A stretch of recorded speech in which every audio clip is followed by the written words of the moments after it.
Je sors de scène. Ah, test.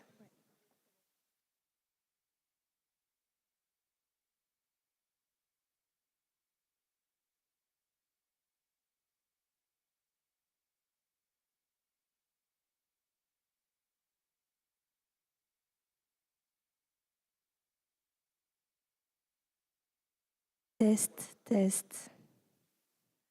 Je parle, donc je raconte quelque chose. C'est très gênant. Ok. Faut que je continue de parler.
Merci à tous de nous rejoindre pour la deuxième.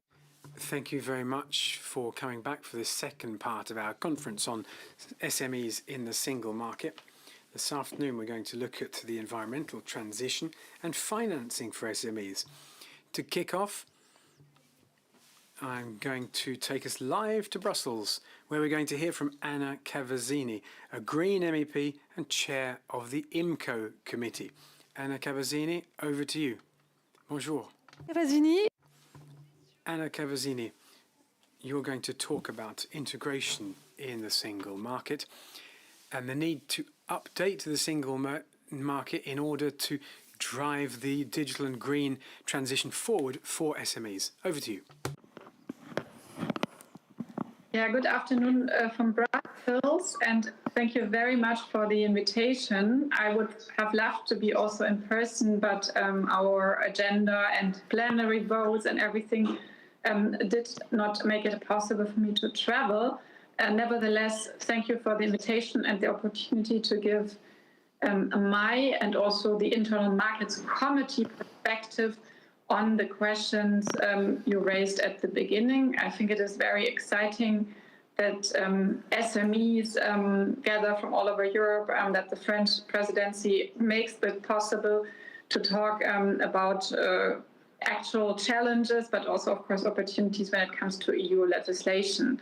I think, and that is probably no surprise to you, but also no secret, 30 years of a single market are definitely a success story, and I believe especially for SMEs, but also for consumers. My committee is called the Internal Market Committee, but also the Committee for Consumer Protection, so this is equally important. So we saw in the last couple of years that we were harmonizing rules, we were basically breaking down barriers in order to have a true European single market. And I think now comes the time to look back and assess what has been achieved in the last 30 years, but probably also where are we heading from now on? What are still challenges that we have to face? What are new topics that are coming up? I see basically at the moment three important international or national, whatever, European challenges. Three big areas that are especially important when it comes to the EU internal market. So first of all, basically we saw the with the pandemic, with the Russian aggression, that the internal market all of a sudden became interrupted again. International supply chains became interrupted again. And also we saw how vulnerable a lot of our companies are, how non-resilient a lot of our supply chains are. And I think this is the first big challenge we have to address, and we are also discussing here a lot in the European Parliament.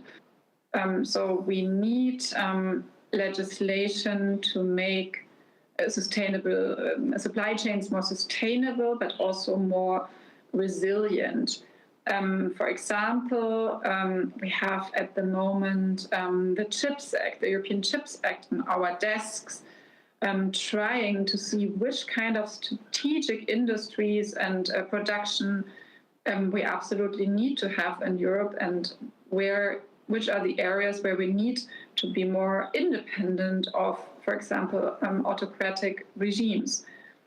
I think what is also interesting to mention is that the Commission will come up soon with a legislative proposal on the Single Market Emergency Instrument, and this refers a lot to the pandemic that I just mentioned. So how do we make sure in the future that what we have seen in the pandemic, that all of a sudden borders were closed again, trucks that wanted to transport goods were stopped at the borders, and long queues started to come into existence. Cross-border workers couldn't use their freedom of movement anymore. How can we in the future basically prevent such a situation and make sure that the internal market works flawless also in the future? So here the Commission is also coming up with a legislative proposal that we'll be voting on and discussing very soon. Of course, there's also other legislation being discussed in the European Parliament of how to make supply chains more sustainable. For example, the mandatory due diligence legislation, I think a very important initiative by the Commission. So the second big challenge and the second mega topic that we're discussing a lot in the Internal Market Committee is obviously climate change and the green transition. I think here the internal market of the European Union can also play a crucial role if we adapt our standards in such a way that, for example, consumers automatically choose green products because they are better labeled and they have a better quality. If we make sure that we get rid of this huge resource waste, for example, when it comes to electronic waste, which is the biggest waste stream or biggest gross waste stream in the European Union, how to make sure that the internal market is really, really green and sustainable. Connected to the first topic, to the Russian aggression and also the supply chain resilience, I think one of the best recipes to make ourselves also more independent from, for example, autocratic regimes is to have basically a more resource efficient and a proper circular economy single market. So also these two mega trends basically go hand in hand. What we are discussing and planning at the moment in the European Parliament in my committee is several legislative initiatives that will make the internal market more circular and more green. For example, the Sustainable Products Initiative, or the construction products, or also the question of how to basically include consumers in the green transition. All of these files will make sure that all the products on the single market in the future will be long-lasting, repairable, recyclable. And with that, we decrease our resource dependency, but we also decrease our CO2 emissions. So I think there we have a lot of interesting legislation going on. We just concluded 2 weeks ago in the discussions with the Council in a trilogue meeting our legislation on the common charger. I think this is one of the outstanding examples how also consumer protection and the green transition go hand in hand. In 2 years, we will have basically one charger in all over Europe for all the different electronic devices.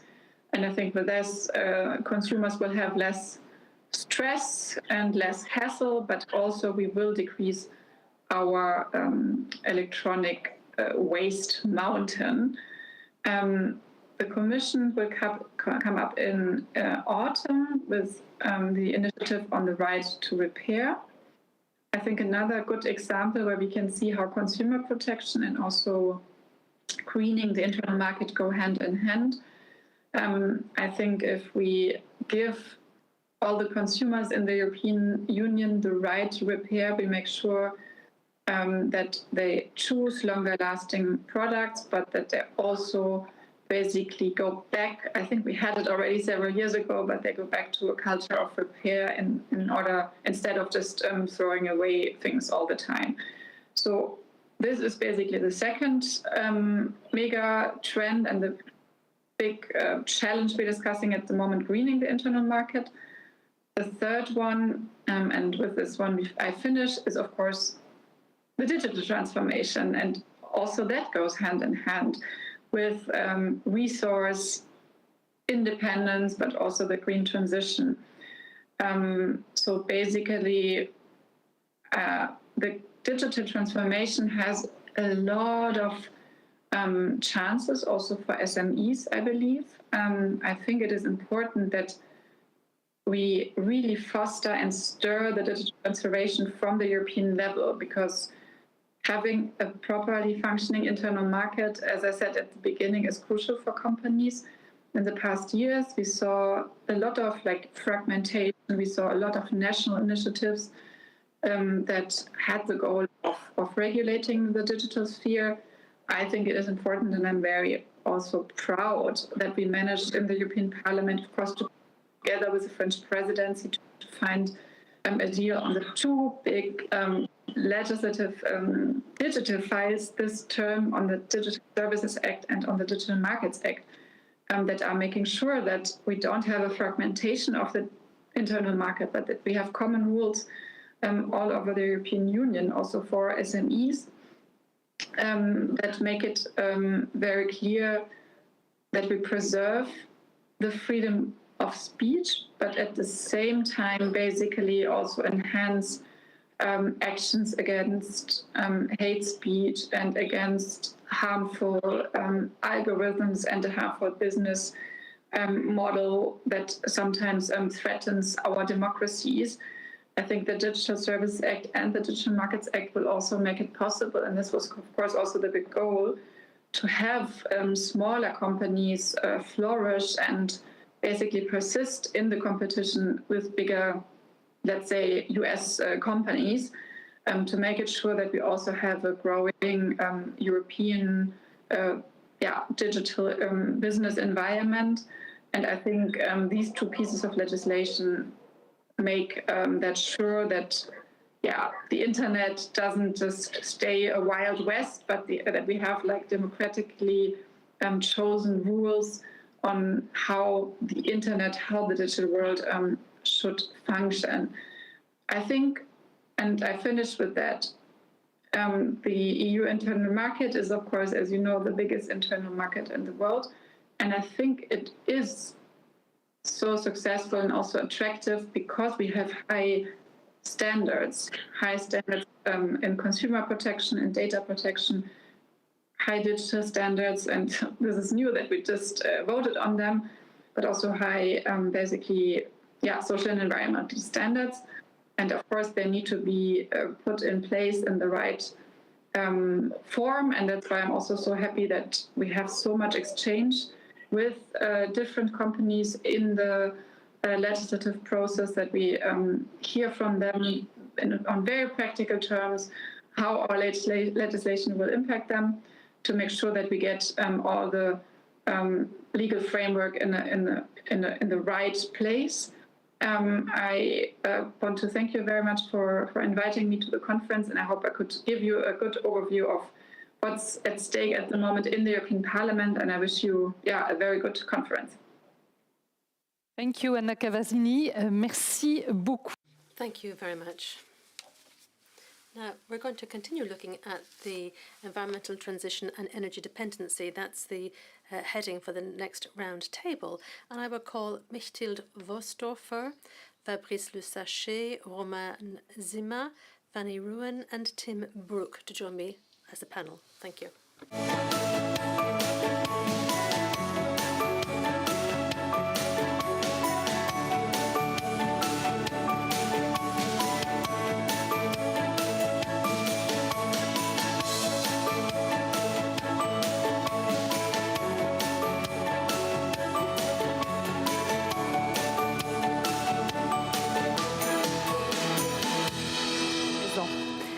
On va commencer avec vous. We're going to be starting with you, Mechthild Vostorfer. You're the Deputy Director General of DG Ener, so you're in charge of energy policy for the European Union.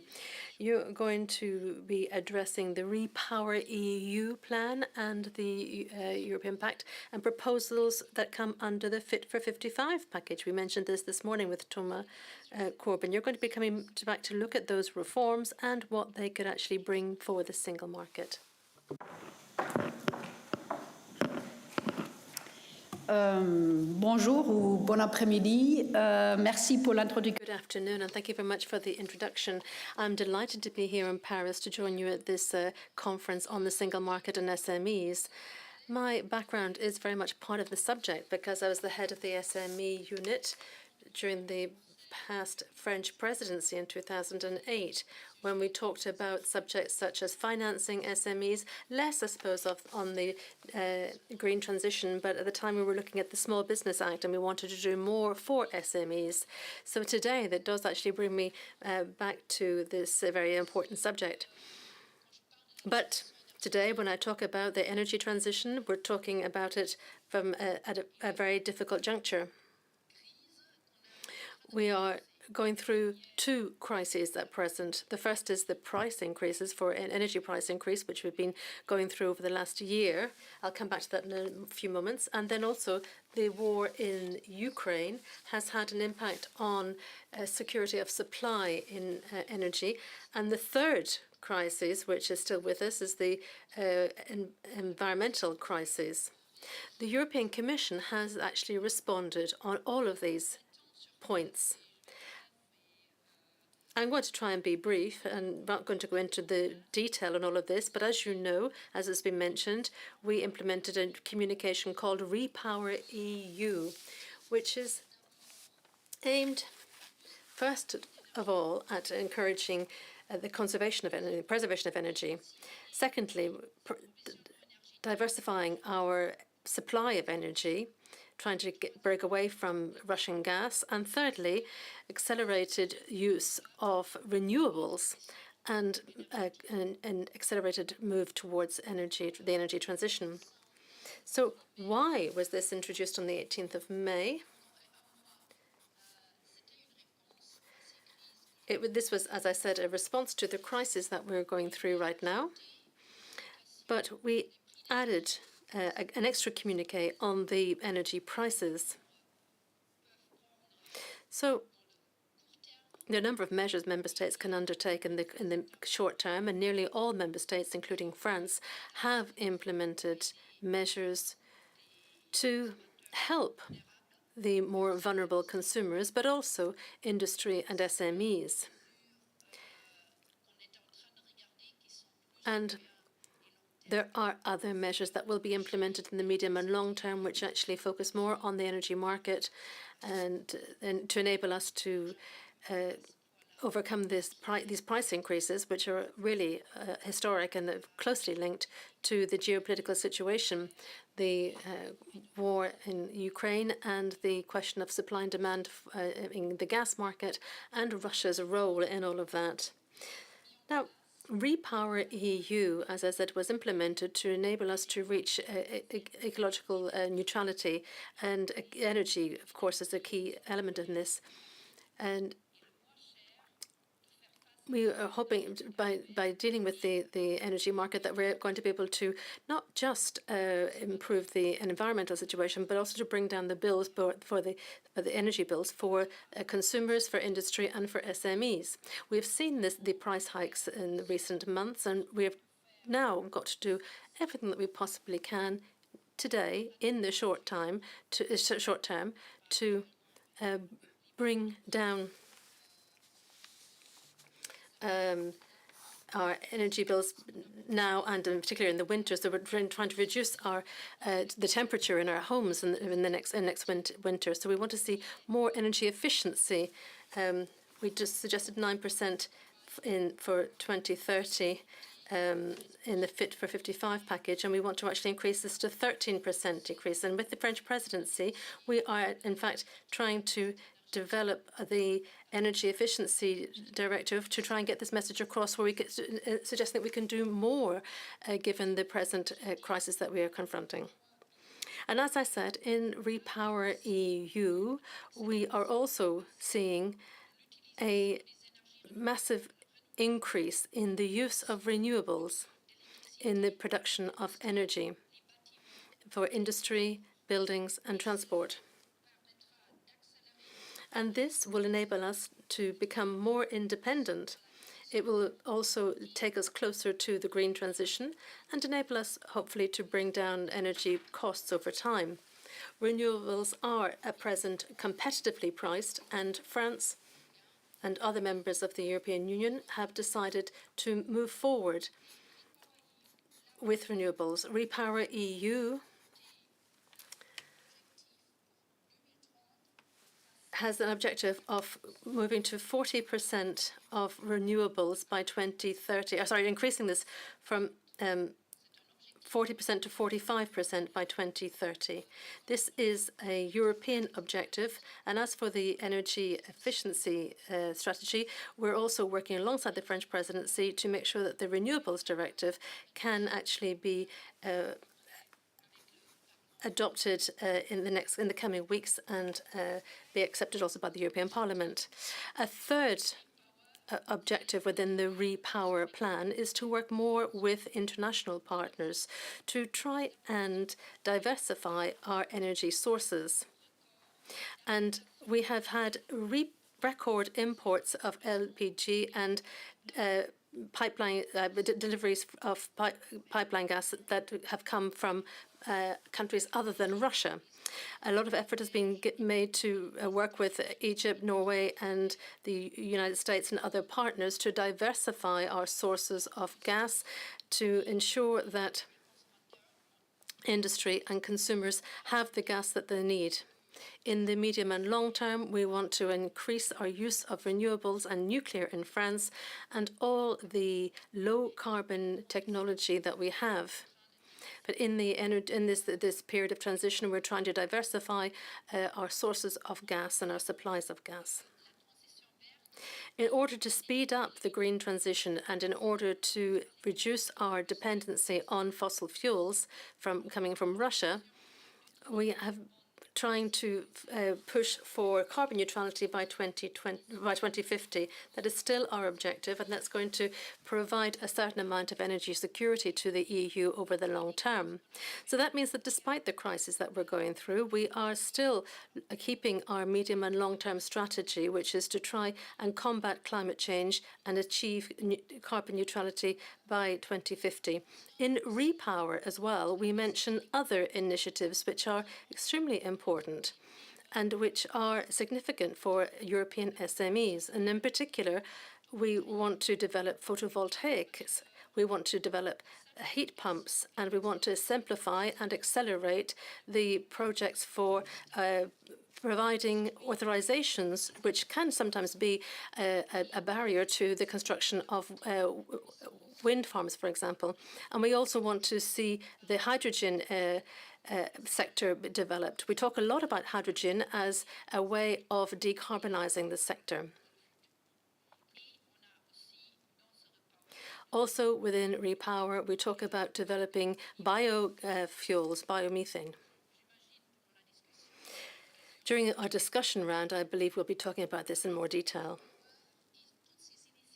With Repower and all of the initiatives that have been undertaken to try to impact on competitiveness and energy costs, we are aiming at or hoping to improve the situation for industry. And we have other programs as well, which will help the households, SMEs, and industry to confront the energy transition. I'm going to just highlight 3 measures to conclude on this part of my presentation. Firstly, for our efforts to promote the recovery and resilience. The Commission has put forward 750 million euros for Next Generation EU for the programme. And in that programme, every member state has a large amount of money for recovery and resilience. And 35% of that funding will go to projects for the energy transition to enable countries to develop new technologies and renewable energies. There's also the cohesion funds and the agricultural funds, which will enable us to actually put more into the ecological, into the green transition.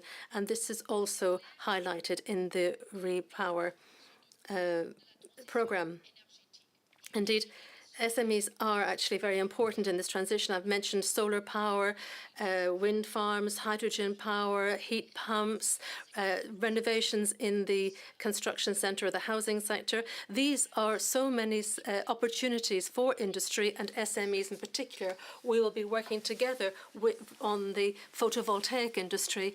We have the Alliance on Batteries. We're going to have the same thing for biomethane, to bring all parties together so that they can work together right across the value chain from A to Z to ensure that we are able to develop an industry and SMEs that are truly European and enabling us to accelerate our ecological transition. I conclude on that, and thank you very much for inviting me to be part of the panel. Thank you. Well, please come and sit down you can take a seat beside us here on the panel, and we will continue. Let me now turn to Fabrice Le Sachet, Vice President of the SME committee within Business Europe. To what extent do you think that SMEs are actually dependent, have a dependency on energy policy, and how can they actually make this their own? Just let me remind you that as far as the decarbonisation is concerned today in Europe, let me just say that today we have a consensus on the issue of decarbonisation. I don't know one single business leader who would say that I'm not interested in zero carbon or that I don't want to decarbonize my activity. I think that we have a joint target. However, how we do it can differ from one area to another, or at least it can be interpreted differently or perhaps be seen from a different perspective. Any heads of SMEs seem to be very closely concerned about one thing, and that is how competitive they are. That's very understandable. Competitiveness is partly based on the cost that you're spending, or the cost that you're paying for energy. So energy prices, you mentioned at the beginning that we're in a particularly interesting economic and geopolitical context, which has an impact on the cost of energy and electricity. But it's not only that. We're also seeing inflation. We're also seeing structural inflation and economic and structural inflation. And the structural inflation comes from different areas, but in particular the cost of energy. In 3 years, if you've seen the carbon cost going from 85% are euros, and it's going up and down. The cost of carbon has been going up and down. So that means that you're increasing the cost of energy for these SMEs, but also you haven't got a pre-carbon signal that enable you to actually make investments over the long term. So the first requirement that we would have, the first concern that we have is to actually have a price signal for carbon, which would be valid over the long term and which wouldn't actually be based on speculation, because we cannot be asking industrial leaders or company bosses who actually spend a lot of money to actually invest in low carbon industries to actually invest in strategies which really are at the whim of the market. Prices is very important. And also, we've raised this before as Business Europe and also as a MEDEF, we have asked for a reform of the energy market, which is actually indexed upon gas prices. Now, some of our neighbours aren't in agreement on that, but in some countries, and here I'm thinking about Italy, we've asked for a ceiling to be set. So there are thoughts being given to how we can block the prices. We've talked about aid recently for helping to meet the cost of energy, but this state aid isn't necessarily what the companies it's sufficient for the companies. And I must say, we've got to really try and understand how the prices have increased because of the different factors, inflation, market distortion, etc. But I'm not sure how much has actually been used to pay these aids to industry. Companies are seeing energy prices go sky high. We have seen this. All heads of companies and the professional bodies are calling wolf because are decrying the increase in energy prices. But of course, we're not at all in the situation that is being witnessed in Ukraine, but we are seeing a real crisis in Europe, and the cost of energy is one of the key issues for SMEs. But security of supply is also a priority. It doesn't just mean that we have to be able to have access to pooling prices or grouped contracts. We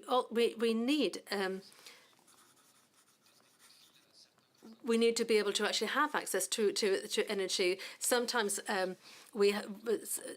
in some countries, we have had to ask heavy industry to take their foot off the pedal and to use less energy.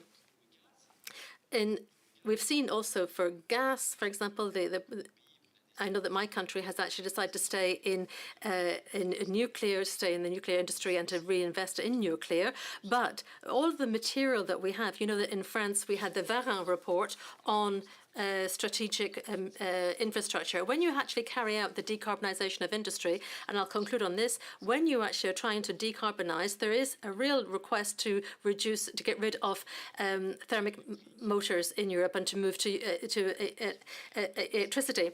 Now, that means that we're going to be relying a lot on cobalt and other minerals which we depend on China for. So we are very much dependent on a lot of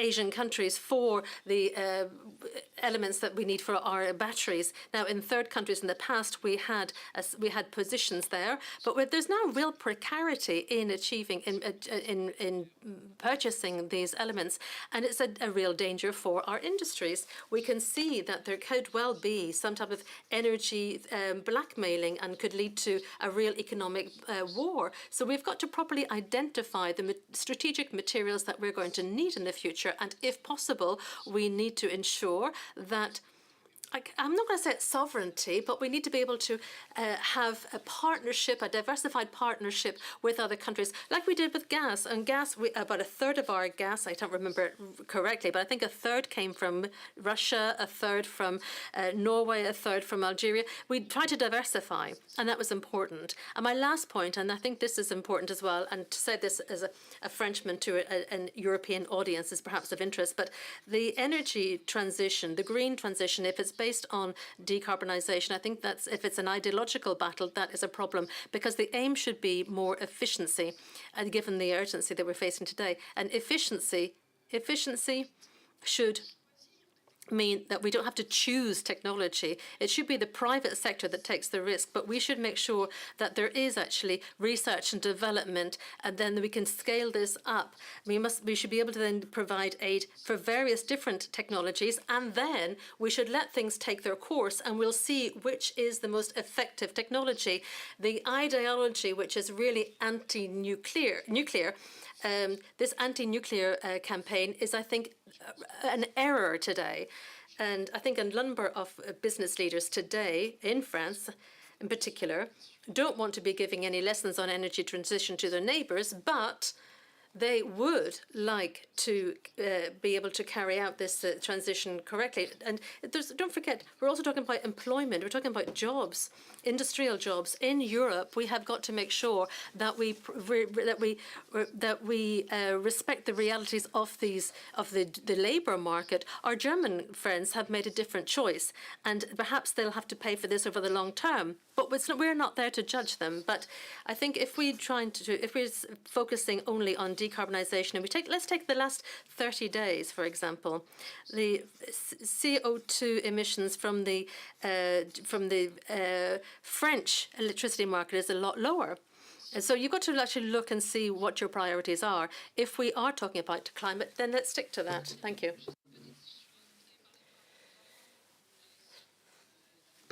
Des matières premières rares. Il y a également un très beau rapport. Rare raw materials. A report was drafted by the European Commission that assesses how dependent we are on these rare commodities.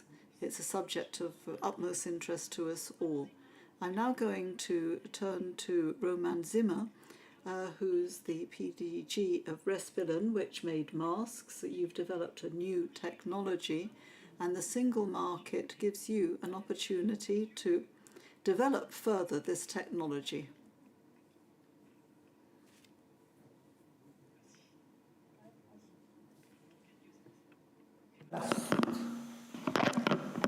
Can look at. Right, but it's not there. It's not there. OK. Ça va venir dans l'écran. Vous pouvez. All right, perfect. Ça y est, Thank ça you y est. very much. All right, my name is Roman Zima. I'm the CEO of Respirant, and we are actually like a typical SME company which wants to bring to the world something new. And if I can go back. Yes, super, perfect. Yeah. And we want to bring something new to the world, something useful, and we try to survive on the market. So I just want to give you, let's say, insight how we actually think about, let's say, the green approach. We are at 3 continents. We have an office in US and in China, and headquarters is in Czech Republic. I formatted Respirant 9 years ago. We are about 19 million euro revenues. We export to 46 countries.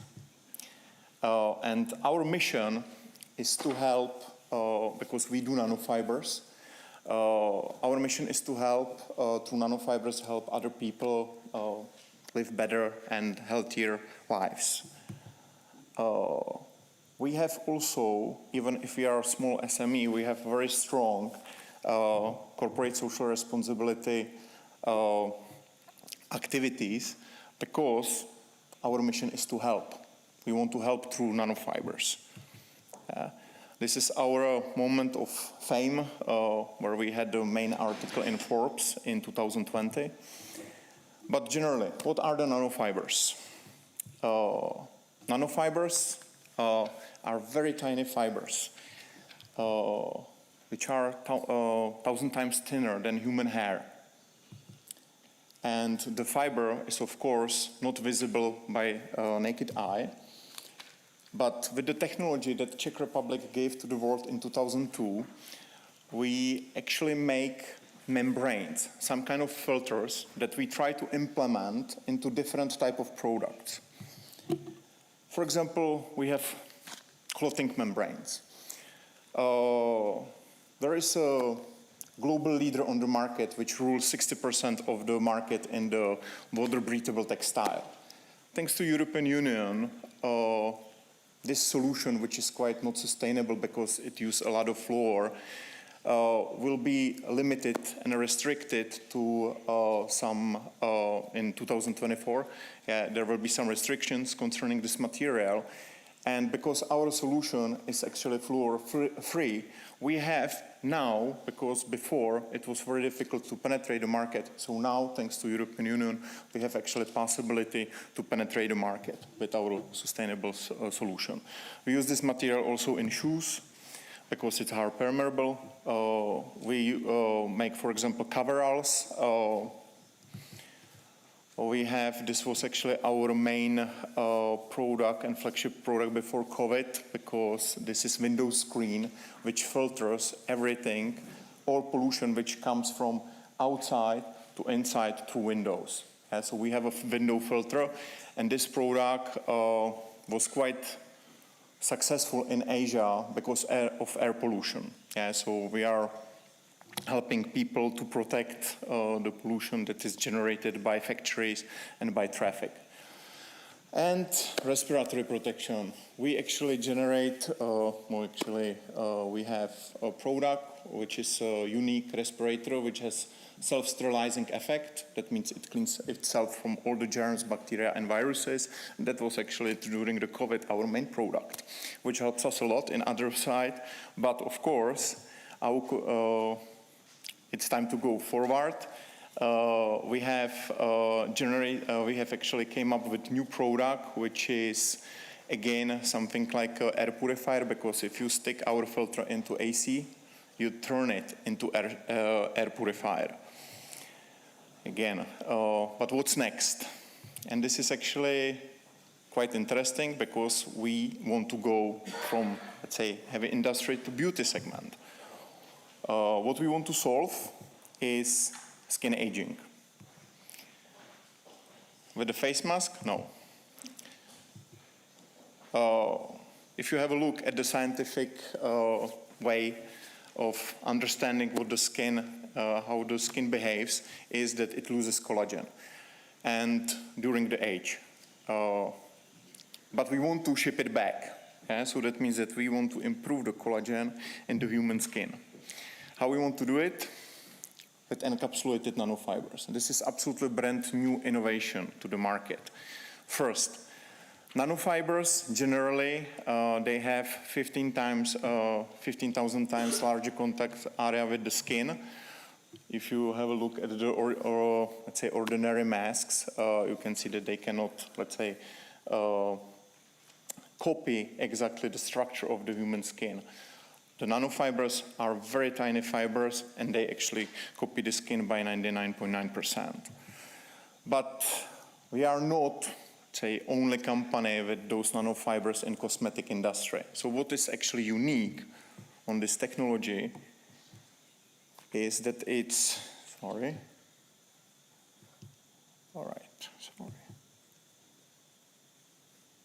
here. That in the fibers that are 1,000 times thinner than human hair, we can close active ingredients. This is super revolutionary approach because it's 100% natural. We don't need any preservatives, any additives, nothing, just pure active ingredients. So no active compounds, and the application for such cosmetic is super fast. You just need 8 seconds. So that means 8 seconds application in the morning, then you can apply anything else on the skin, like cosmetic or makeup, whatever. You can go into the sauna because the super fast melting effect, which we have generated through this technology, makes very fast release of all the active compounds deep into the skin, which is actually the biggest challenge of any cosmetic product. It actually makes, after the application, it makes you 24-hour shield, and inside the active ingredients works 9 to 12 hours. It supports on collagen grow, And if we have a look and if we compare this technology with the competition or with the other solutions on the market, you can see that it's absolutely unique, because we do not need more materials, more sources that it's really needed. If we have a look at the concentration of the active compounds, all right, it's not comparable to any other solution, cosmetic solution. For example, here you have on the left side, you have 2 months program versus our program, which you can apply, and all the same volume of the active compounds we can put to the skin within 7 days.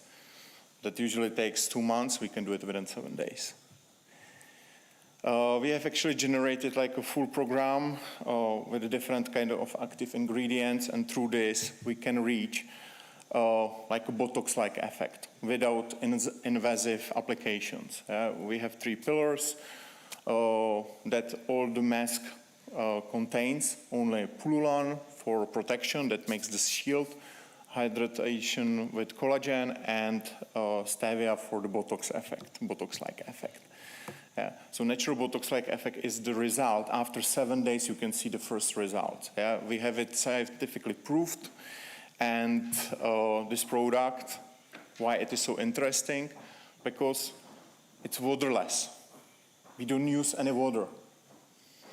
Go to any other cosmetic manufacturer and ask if it needs water. So we save water source. What is actually important also, that we use only natural ingredients. We don't use any chemicals. We use only, so that means that if you take a regular product compared to us, we just need 3 to 4 ingredients instead of 20, 50 ingredients. So all the ingredients are European made. We try to use local sources. And also the manufacturing effect is also unique, because if you have a look at, again, any other solution, the process needs 20, 30 processes to have the final product. We just need 3. So that means less energy, better efficiency, just 2 machines, so less consumption of the energy. We have also our own technology that we have developed to this for this material, which is patented, of course. And this is actually the approach that we have.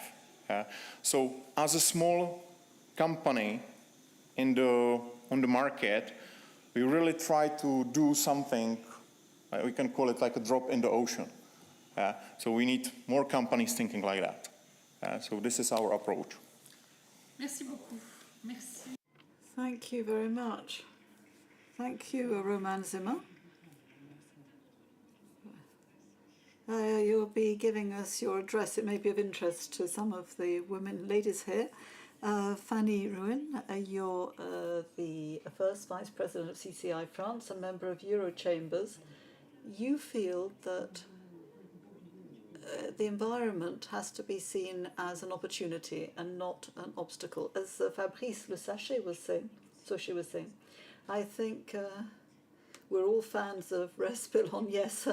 Yes, all of us. You said ladies, but it wasn't just the ladies who were listening carefully. Everybody was.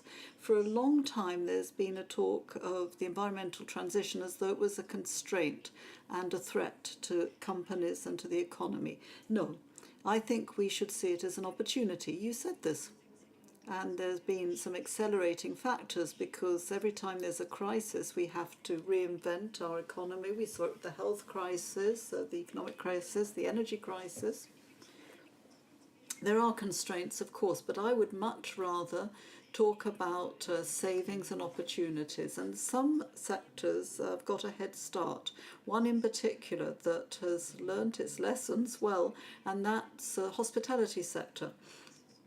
For years now, they have been forcing us, educating us, for instance, telling us we shouldn't, when we go to the hotel, throw the towels on the floor. No, put them back on the towel rail to show that you don't want them changed every day.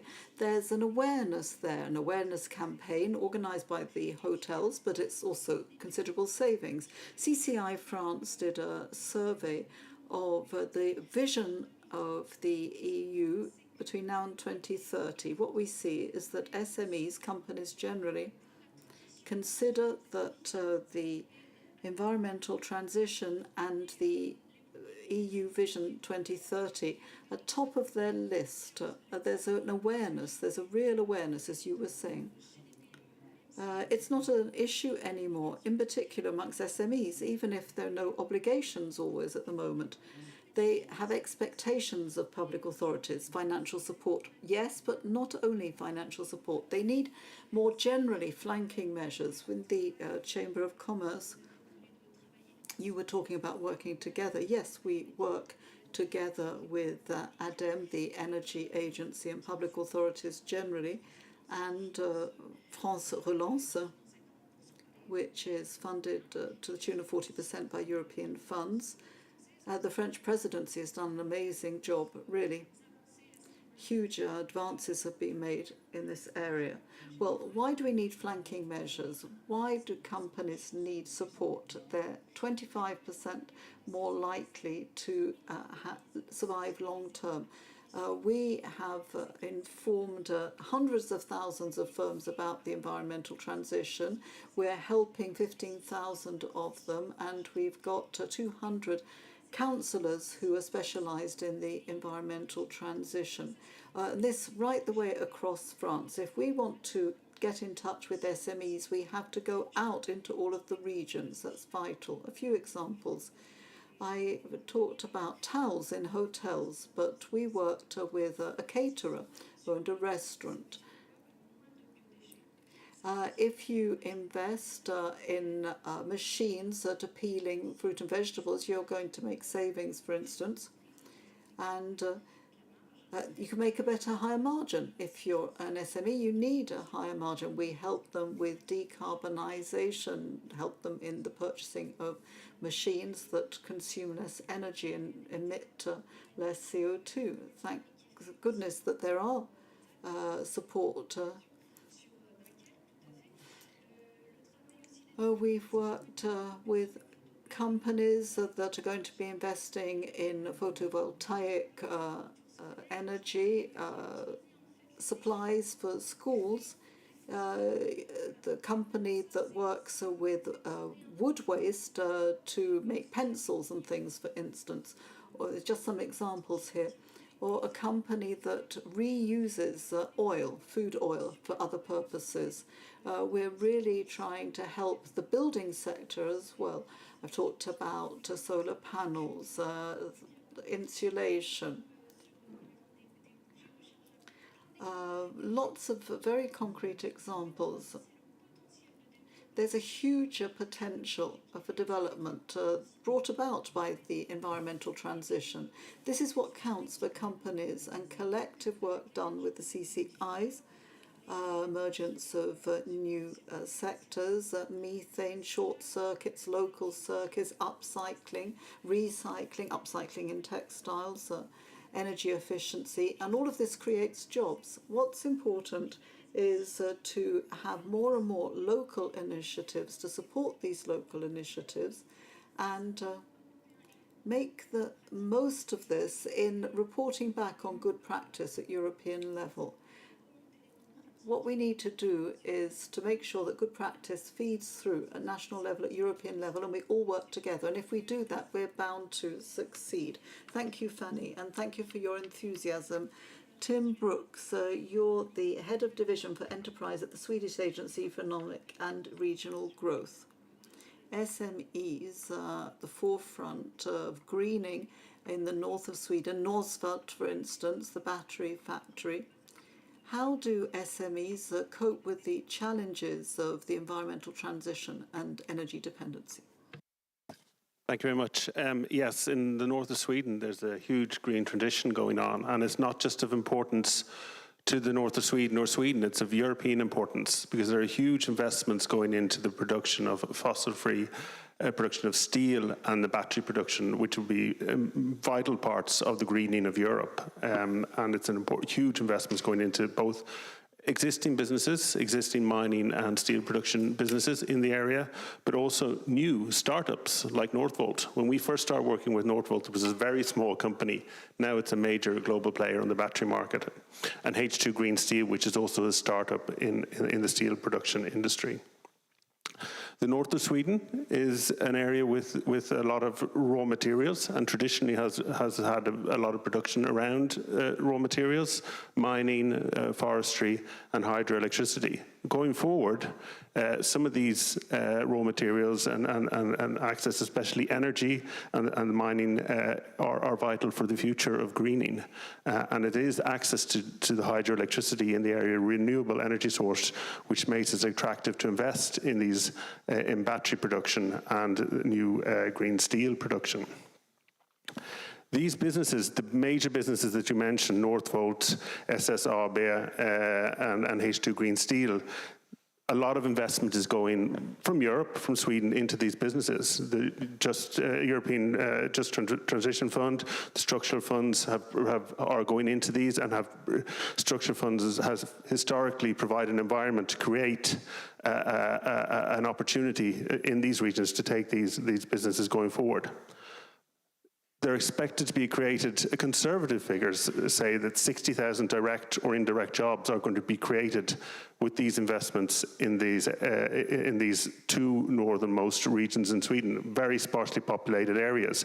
This is a huge amount of job creation, which means that one of the major challenges going forward is being able to supply skills to the area, and not just skills, but also for the local and regional authorities to provide basic infrastructure, education, health, but also because these are skilled people which we have to attract globally, a great attractive place to live in. And there are many good conditions, but this has to be invested in. So these are, as working with the regional perspective in Sweden, we're very much trying to support government authorities, local government authorities and regions to supply and develop these challenges, or work with these challenges. But we also have an SME approach, which we're speaking about today. So we commissioned a report to see how SMEs in the area can become a part of the supply chain for these businesses, a part of the environment and ecosystem. And what we saw quite clearly is what we see also when we look at green transition and digitalization in many of the Swedish SMEs, is that there are specific challenges for these companies. As we mentioned earlier, it's very important to have a sustainable image.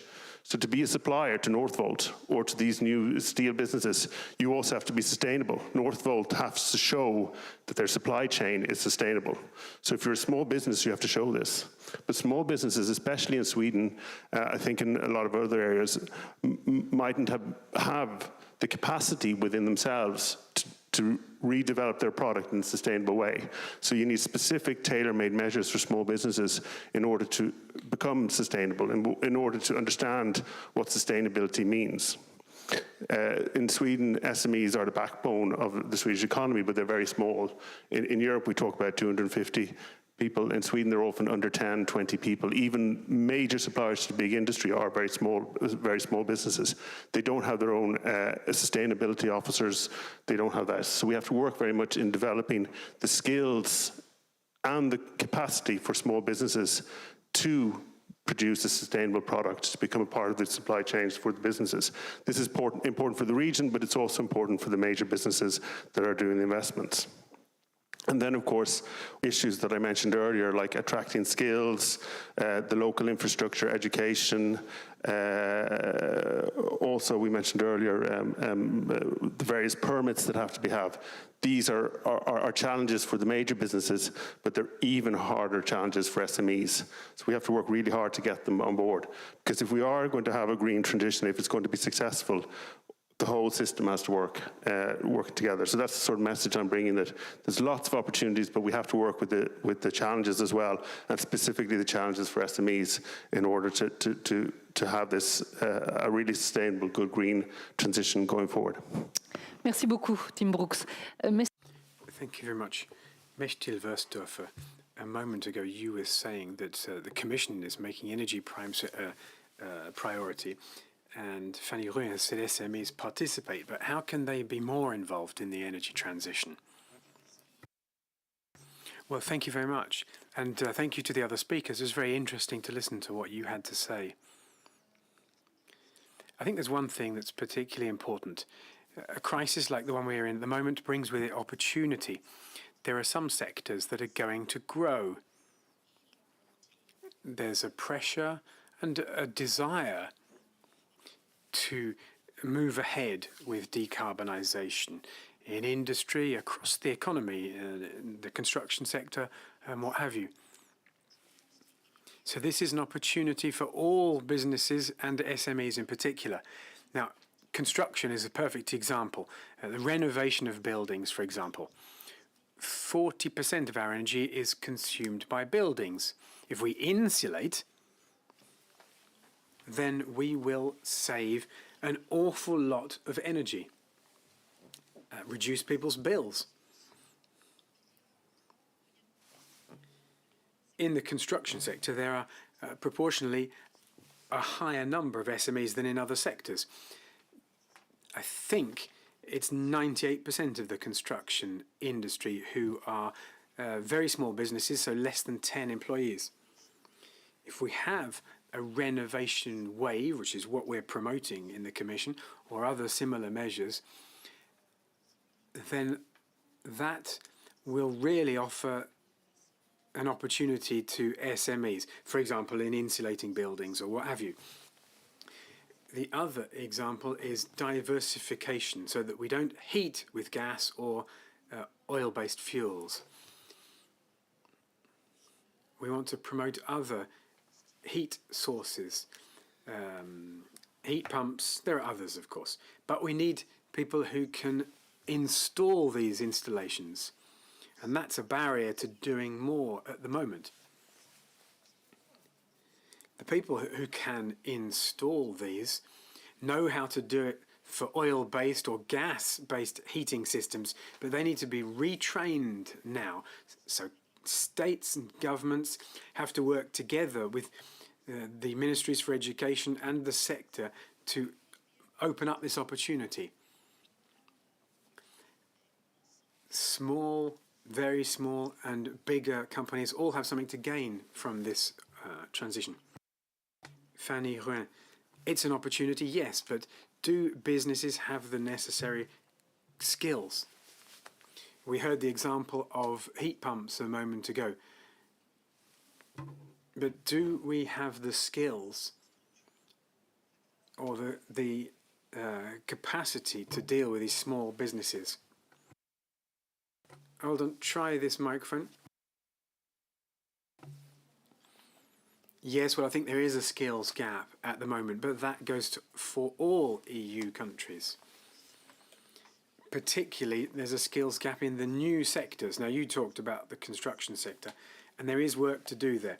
There's opportunity. We need to renovate, create sustainable buildings, but we need to train people. We need to train at European level with some sort of joint reference level. We also need to create more mobility. That certainly goes for construction. Now, I created a textiles factory because that was where I was working, and it was affected by the close down of the events industry. We created a textile network. We had cutting and styling in France, but where we were in Amiens was no longer a textile creating area, and the skills had gone. It was very difficult. So we had a sort of sponsoring system, a mentoring system. We tried to get people together. We had people who were over 55 who had begun in the textiles industry. Then with the closing down of the industries, they'd gone to other industries. We brought them back, and then to teach young people just fresh out of school. We found 15 of them, but we needed 70 people, but we couldn't find them. We tried to find then people who didn't have the skills, but that cut our productivity by a factor of 6. Now we've got an integration site where we try and re-skill people so that we can bring this sector of industry back to the region. So there's a real area of work to be done at Europe here.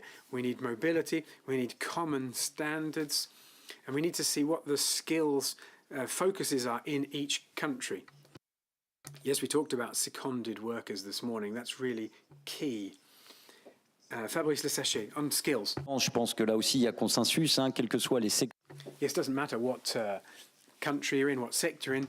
In France, there's a number of 1 million job shortages, for example. But it doesn't matter where you go. You might find somebody, you're going to find bosses telling you that there are labour shortages everywhere. We don't have the mobility, we don't have the skills. There's a geographical issue. France is very centralised.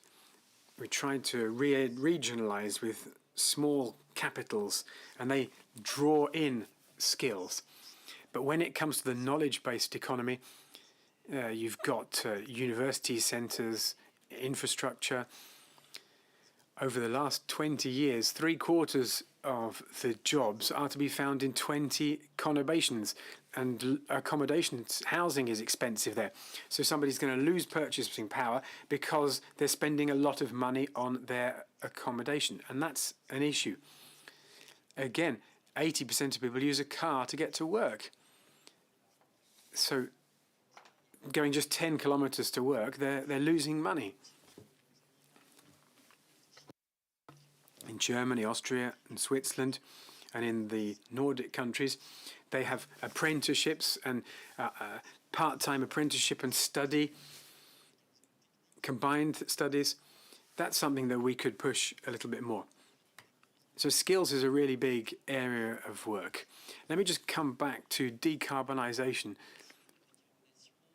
Training people in jobs related to decarbonisation is crucial. Yes, it's an opportunity. For example, in transport, we've had examples about the manufacture of vehicles, for example, and in industry. I agree that we have to be positive about this. This is something that we have to do, that Europe has to do. We have expensive social systems, and if we can't offer value added, then, well, we're going to be in big trouble. So decarbonisation is an opportunity to add value added to our services and our products and to export them. For that to be a success and to make sure that we don't have protests against what we're doing, like the yellow vest protests in France, and we don't have people feeling that they're left by the wayside or that companies are being left behind. We've got champions of industry, but we've got other companies who are lagging behind, having trouble, aren't happy.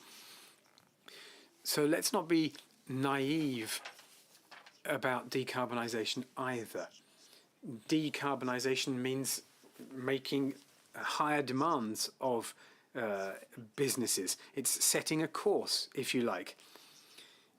If you have on a playing field, for example, one set of rules for some players and another set of rules for others, then the competition isn't going to be fair. So we can't have decarbonisation with wild free trade, unfettered free trade. Of course, we're in favour of free trade, but free trade has to have a level playing field. There are, I'm not going to name names, but there are some third countries outside of Europe who practice trade dumping. They subsidise their companies, and they are re-importing to Europe carbon emissions that have already fled Europe. In the past, 20 years ago in France, we had manufactured 3 million cars. Now it's 1 million. Now, you saw the French election results. I'm not going to get into politics now, but in some cities, the collapse of industry has had serious consequences. I mean, this is not the fault. This is not something I'm blaming on decarbonisation. But if you look at sectors like the chemicals or others, then you can see measures taken by Europe that are right about decarbonisation, which are right, like the CBAM, but then parallel measures, social measures, aren't taken. So what you have is industry leaves, jobs are gone, and then we re-import the carbon emissions. And bosses are quite right to say that's not fair. I have to start this race with a ball and chain on my leg. So financing, well, financing is coming later, is it? We have a roundtable on finance later. Well, you can ask questions if you want on our website. On the website, on the web address you can see on the site, or on the by clicking the QR code. Tim Brooke, the price of energy is on the rise. Digitization and the energy transition are causing problems. So how can we help SMEs to face these various challenges? Yes, I think it's. I think we have to separate short-term measures from long-term measures. I think there's a lot of legitimate short-term measures due to the price shocks, and in Sweden has had a long history of relatively stable, low energy costs, and we've seen challenges now to well-running businesses that are challenged, and there are short-term measures that need to be taken. In my purview, it's more the long-term transition that we work with, and here I think it's very important to have make sure that to support SMEs to make the right investments. And one of the experience we've learned, we've worked a lot with digitalization, we've also worked with green transition in SMEs, is that in order for it to be successful, it's not just the low-hanging fruits you have to work with, the changing to the LED light bulbs or the website for digitalization. It's a much deeper process where the whole business model needs to be challenged for an SME. Automation doesn't just mean doing something the same way you've done it before. It means working out new ways to do it. And this is where the twin transition with digitalization and green growth can go together, because I think you can save a lot with good processes. But the challenges here for SMEs are great. I mean, especially as I was mentioning earlier, small SMEs. It's not just about providing a skilled workforce and training people. It's about boards and management re-evaluating the business model for the specific business. We've done a lot on automation and helped businesses transform to more automated products and seen a lot of positive effects from it.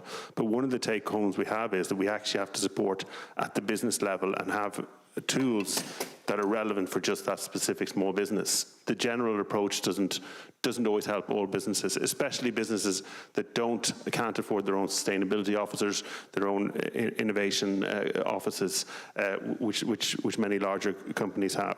And this is quite evident in Sweden, where we have some of the global leaders both in digitalization and green transition in major companies or startups which are well funded based in research. But in the smaller SMEs, we see challenges ahead. So that's the message I'd have. We have to look at the SMEs, and it's not just the simple solutions. It's to look at them and see how the business model can grow, can develop to be more sustainable long term. Merci beaucoup. On va regarder les questions. Thank you. Well, let's look at the questions. Let's see. The first one. With all of the new regulations that are coming down the line, how can we ensure that the energy transition and the digital transition is not an additional administrative burden for the SMEs? Bertil Vostoffer. Merci. Oui, il y a. Thank you. Well, there's always been a problem of an over-heavy administrative burden which weighs more heavily on SMEs than larger companies. I feel that we need to actually make a distinction, because we create the framework with European regulation, and then that has got to be transposed into national law. And very often that is where extra regulation comes into play, which means that in France, in Germany, or in Spain, or in Portugal, or in Poland, there's actually more legislation than was actually initially foreseen. For all new European legislation, we have to carry out an impact study to look and see what the social impact of that legislation would be. Also an environmental impact, but also look at the impact on SMEs. Sometimes we don't have enough data, but there is a real interest in trying, from the very outset of any new regulation, we really are trying to ensure that we do not create additional administrative burden for the companies. So there is a real will to do that. We've got to provide the framework and help SMEs, and there are indeed chambers of commerce or contact points, or there's Enterprise Europe, or Business Europe, which is there to help the SMEs, to help them to be better familiar with the resources that exist at national and European level. So I think we need to reduce the administrative burden at the very outset, but at the same time, we need to accompany SMEs in carrying out these administrative procedures. Roman Zimmer, have you actually suffered from this type of regulation in developing your company?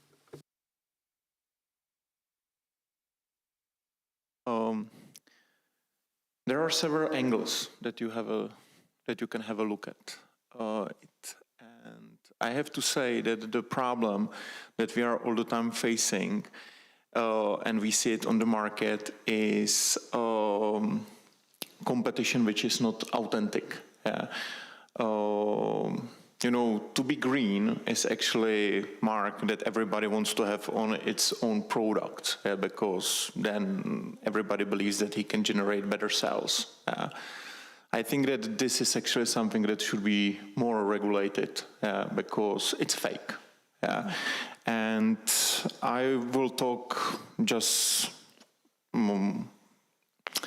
I cannot talk for the other entrepreneurs, but if we have a look at the fact that you want to be green, your company wants to be green, you have to be real. Yeah. So that means that even the way is easier to go like this, you make it real a little bit longer and more strict for yourself. And this is based on the values that the company and each SME needs to carry with its philosophy. So this is actually something that I believe that regulations are nice, but what is more important that the people, the founders, the entrepreneurs and the team members really believe for what they do. Mm-hmm. Thanks a lot. On va regarder une autre question. We're going to have a look at another question now. So, how can we improve the dissemination of technology which will help us to fight against climate change? How can we disseminate this technology? Fabrice Desagy? Well, I'm not very inspired by this. Fanny Rouen, perhaps? Or I can reply perhaps to the one before, the question before. I know that we're actually running a bit late. Or have we got some time for... Can I? Okay. 2 points. Firstly, I think that Europe, or at least the Commission, when they draft their texts, are not actually understanding the cumulative effects of all of this legislation.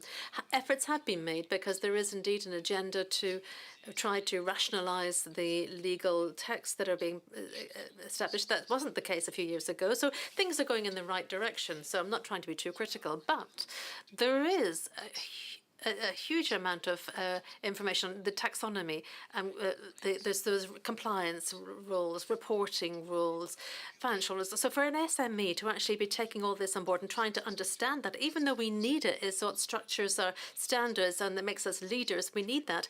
But there is a cumulative effect, and I think that the regulation ends up really being very, very heavy. So Business United, Eurochambers, and all of these other organizations are going to organize a study working together to see how the Commission really is actually trying to carry out its impact studies. Because what we've noted sometimes, not all the time, but sometimes we've seen that there's a trend to say, we have actually carried out the test, so box ticked. But it hasn't necessarily been an ex-ante test in any detail, an ex post. I must say, you want to know how quickly you're going to check this up again so that we can actually make progress. We want to be constructive. We'll present this report before the end of the year. We're going to present it to MPs, to government representatives. We'll present it also to the Commission, this report, and we're hoping that we'll be able to actually participate in the public debate so that we have better regulation. Fanny Rouen, the last word, the last chance. Well, we talked about training, but we didn't talk about research. For the dissemination of technology, we also got to work on technology, because it's not a question of just training people for today's jobs, but tomorrow's. Otherwise, you're actually not making much progress. You talked about SMEs. When you have a head of a business, you might be in RH, you might be in finances, whatever.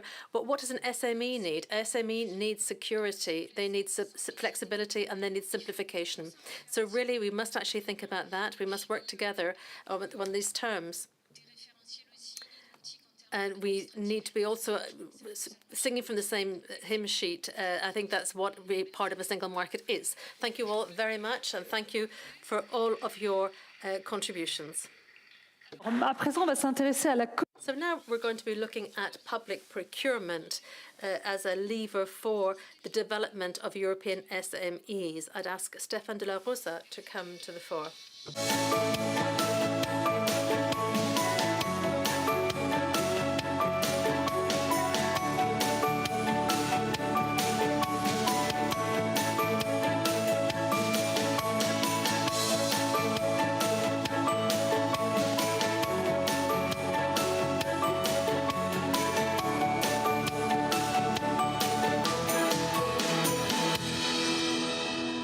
Alors, Stéphane de la Rosa. Stéphane de la Rosa, thank you very much for being with us this afternoon. You're a university professor of law at Paris Est Créteil. You're a specialist on public procurement, and you'll be telling us about recent legislative changes which have enabled us to look at commercial loyalty for the SMEs and, more broadly speaking, for European SMEs. Thank you all. Thank you very much, and thank you to the French Presidency of the European Union for having organised this wonderful day on where we discuss the role of SMEs in the single market. And thank you also for thinking of setting aside some time for us to look at the key question of public procurement in this area.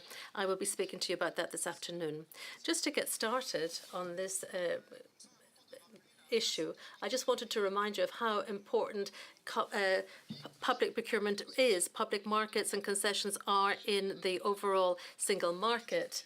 I have a slide which shows this very clearly. We feel that public procurement markets actually account for some 15 to 20% of the global GDP in Europe every year. There are about 250 different adjudicating authorities, which are contracting authorities, which actually cover a diversity of sectors, services, construction, transport, public services such as wastewater management or waste management, also health. In the health sector as well, there are many public procurement markets. Now, I think this diversity of activities also is also important for the understanding the role of the SMEs. SMEs have a large activity in the areas that I mentioned. So they make up some 70% of the employment in these sectors, and in distribution, construction, and other industries, but there is a great diversity in the way in which these SMEs have been set up and how they act. I think that we should remind you of the definition of an SME in European terms. An SME, on the basis, has been defined in the recommendation from 2003, which is based on the number of employees they have. It can be 10, 50, or 250. Also the turnover, depending on whether the turnover is at 3 million, 10 million, or 15 million, there will be a small, medium, or micro-sized company. So they are clearly defined within EU law. Now, on the public procurement field, I think there is a real paradox, and I'm going to look at this with you today. On the one hand, at European level, we have a whole set of common rules. They call this a horizon, a European, in the heading of today's seminar, they talk about the SME horizon. And indeed, this horizon does exist because we have common rules governing public procurements and concessions. There are 3 directives which were adopted in 2014 on public procurement markets and concessions, and these 3 directives have actually established or replaced national texts in many areas, because we have similar texts in most countries. We have the Code on Public Procurement in France, and we have the same thing in our neighbouring countries. Next to this text, we also have principles, joint principles. We have, of course, case law from the Court of Justice, which ensures that the general principles are applied in all member states by all contracting authorities, and these principles are equality, non-discrimination, and transparency. Next to that, we also have tools that exist at European Union level, tools such as for advertising,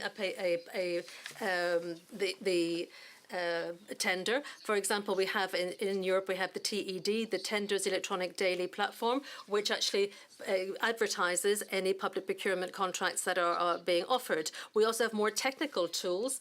So, example, we have got a number of different forms like eCertis, which enables an SME to actually fill in a form once, which shows that they are apt to carry out a public procurement contract or to have a concession in a European country based on, for example, the number of employees, etc. And we also have got other techniques in Europe to help SMEs, for example, the division of a public procurement market into a different number of lots. So this breaking into lots is something which is covered by European legislation. But alongside this, we have another factor to look at, which is a little bit more negative for the SMEs, because we've seen through a number of reports and through their practice in Europe that the effectiveness of SMEs in public procurement contracts in European member states is actually very low. In fact, it could be improved upon at least. Several studies which have been carried out by the Commission, one in 2009, one by the OECD, have shown that about 50% of SMEs in Europe have never actually put forward their candidacy for a public procurement market outside their member state, because many of them don't even think that they could look at the European databases to see whether there is any public procurement contracts in their area. About 50% of SMEs feel that there is, and they might be wrong, they might be right, but they feel that there are technical difficulties in trying to tender for these markets, either because this seems too complex, because the specifications are difficult for them to understand, perhaps also because they have some doubts as to whether or not the size of the SME in France or Belgium is actually adequate for the size of the market that they want to get hold of in a neighbouring country. Next to that, of course, as well, there could well be some various practices by the contracting authorities that are a little bit opaque. Sometimes we see that the contracting authorities reject tenders from other member states, possibly because they think that the price is too low, or perhaps because they feel that the criteria for candidature, the criteria are actually seen as being too restrictive. That perhaps they have criteria on establishment or turnover, etc. So we have got a system which is helpful, but which could be improved. So how can we improve the system in Europe to ensure that SMEs do have better access to public procurement contracts?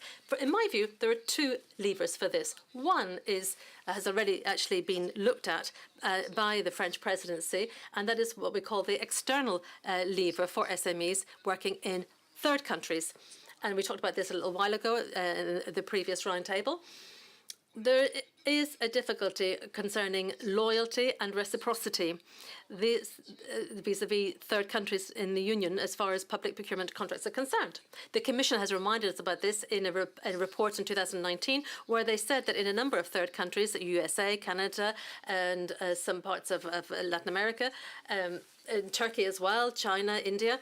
In these countries, we saw that there were rather restrictive practices, which meant that our SMEs, when they were tendering for public procurement markets there, either there were nationality criteria or there were preferential clauses for local SMEs. In that case, SMEs from Europe were set aside, or else there were other requirements concerning their administrative board. A number of different barriers exist. Clear, direct or indirectly existed to prevent SMEs from being able to participate in a public procurement tender. So in order to counter that, an instrument has been under discussion for the last 10 years at European level, which is called the IPI, the International Procurement Instrument.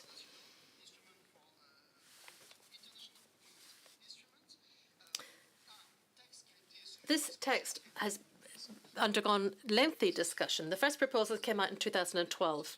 Negotiations went on and on and on. Then we had a new proposal in 2016, slightly different. And then finally, it reached a trilogue under the French presidency in March 2022. Now, this regulation, this instrument, is very interesting. In fact, there are interesting changes here, because this IPI instrument, once it's adopted, which will be the case in a few weeks, will allow the European Commission at the request of an SME or a member state, it will allow them to initiate an investigation into restrictive practices in third countries to find out whether or not certain markets, certain public procurement markets, are actually closed by de facto or de jure to other SMEs. Now, if the Commission does note that there have been barriers established, then this regulation or this instrument allows the Commission to take redressive measures, which could actually be lead to a readjustment of the price. So the company, a third country company, which has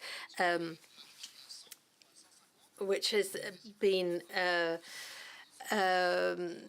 has contracted a market might actually be fined. Let's say fined up to 20% of the turnover of the market, or else they could be excluded from the market. So there are regulations which allow this procedure to be triggered, and which would is aimed at establishing a certain loyalty in the public procurement market where this loyalty was not actually already present. This instrument is really an addition to helping us to provide better access to public procurement markets by SMEs. However, there are some questions about it as well. It's not completely perfect. We do feel that there is a question of whether it's going to be effective when it's implemented for many reasons. One is that the IPI is only supposed to be aimed at larger contracts over 15 million euros in third countries. And so an SME who actually is applying for a lower contract, a lesser contract in third countries would actually not come into the scope of the IPI. And so these this investigation would not be possible. Also, a more fundamental problem is that this would not actually be applied to any country which is part of the GPA under the WTO. The government procurement agreement under the WTO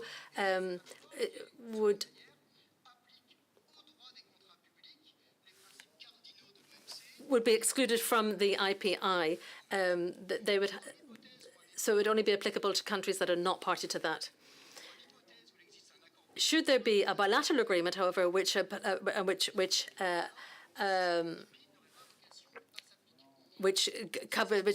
the principles of the WTO's GPA, then the IPI could not be applied. So I'm thinking here in this situation with Canada. So in countries such as the USA or Canada, this instrument would not be applicable because they already have bilateral agreements, and so it'd have to be a question of markets with Latin America, China, Brazil, Turkey, where there are no such agreements. Now, this is an interesting instrument which has been developed under the French presidency, but I think that we've seen that there is a second lever, which is the internal lever to promote SMEs to improve their access to the public procurement market. There are two different types of improvements that can be made internally. One is technical improvements. So this does not require us to establish new legislation. It simply means that we improve information that is made available to SMEs. There is, I've mentioned already, the Tender Online, the instrument, which is the Tenders Electronic Daily Platform, the TED.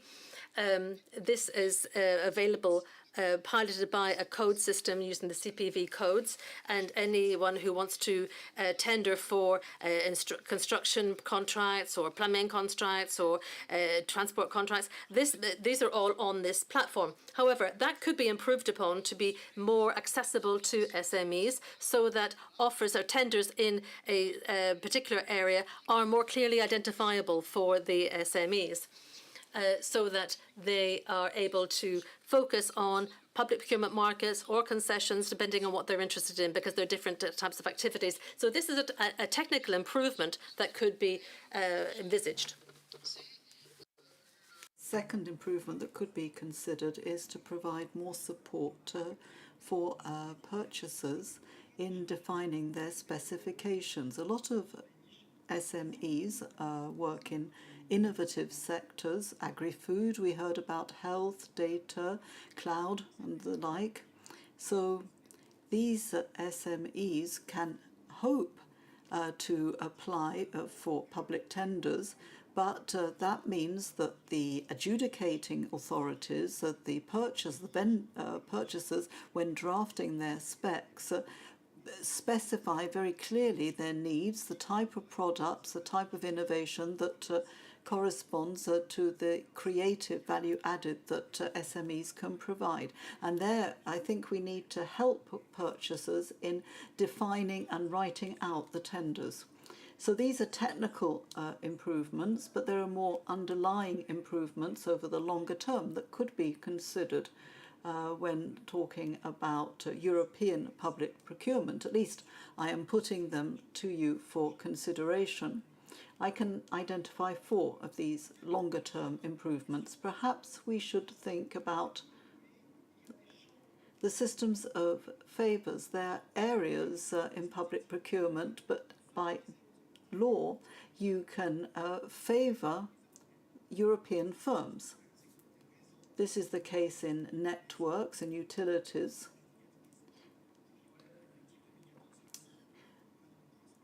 Transport, electricity, telecommunications and the like.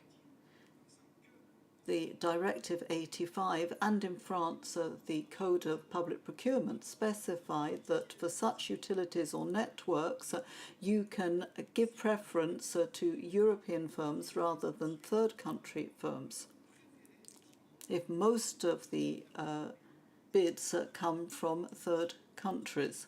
This is important in sensitive areas such as transport or energy or water, for instance. It's not a very well-known system, but it is legal. Obviously, there's an issue of compatibility with public procurement generally.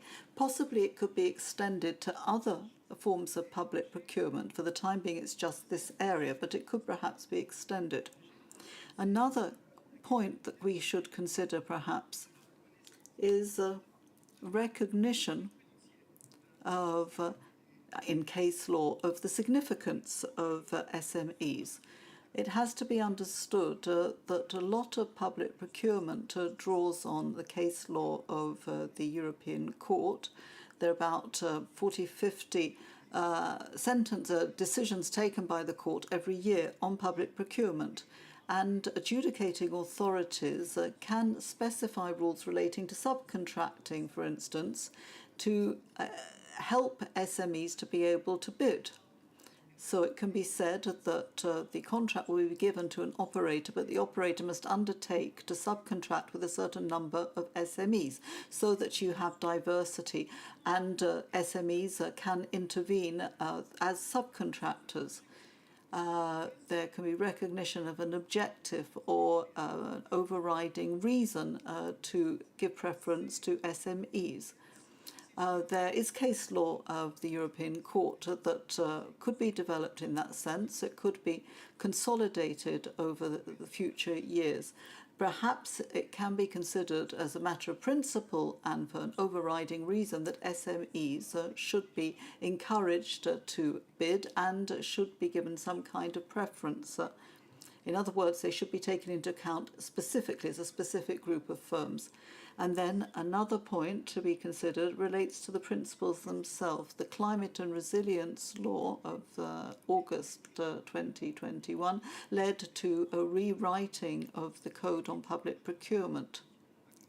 It was rewritten and new principles were incorporated, in particular sustainable development as a principle. But why not also write into the text the importance of SMEs when granting contracts? It's an issue that's well worth considering, and this would help to recognize the specific role of SMEs and enshrine it in standards. And finally, another point, the issue of the WTO's public procurement agreement, which is binding on the European Union and its member countries. The European Union has always applied it fully, perhaps rather naively, and it has opened up quite broadly to the value of billions of euros its public procurement tenders to third countries. But there are countries that are signatories to this agreement, such as the US and Canada, which have formulated reserves and have introduced a preference for local firms.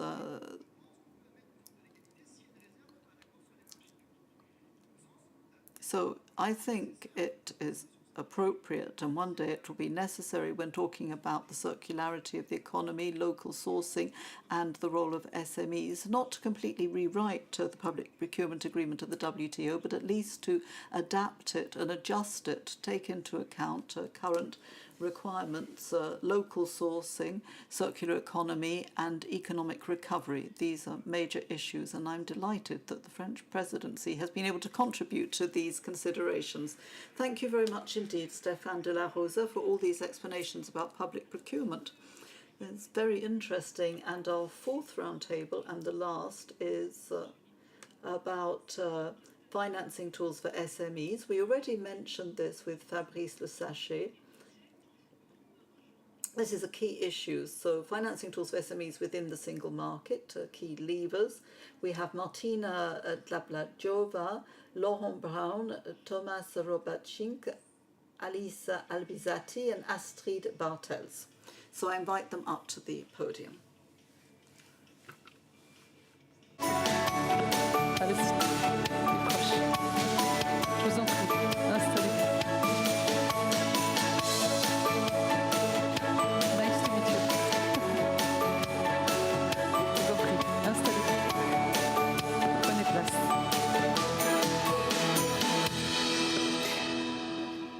Voilà, je vous invite à...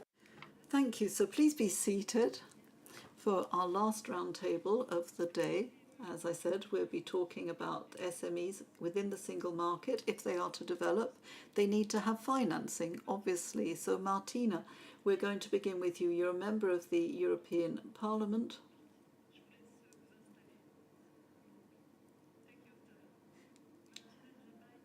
So Martina Dlabladjova, who's a member of the European Parliament for the group Renew, a coordinator of Renew at the ITRE committee. You're going to be talking about the tools in place to support European SMEs. What's available at the moment? Shall I ask the question again? I don't know if you heard it. Hear a lot, but I think I can guess something from French. So. Okay. Good afternoon to everybody. Thank you very much, Meslan. Thank you. It's a pleasure and honor to be here, and it's really an honor to be here with this distinguished panelist. And you know, as everybody says no, us politicians, we should listen more than speak.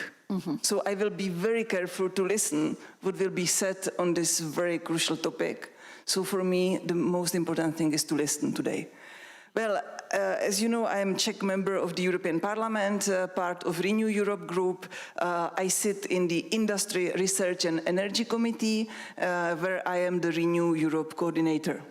But apart that, I am the chair of Renew Europe SMEs Task Force and co-chair of SMEs Intergroup in the European Parliament.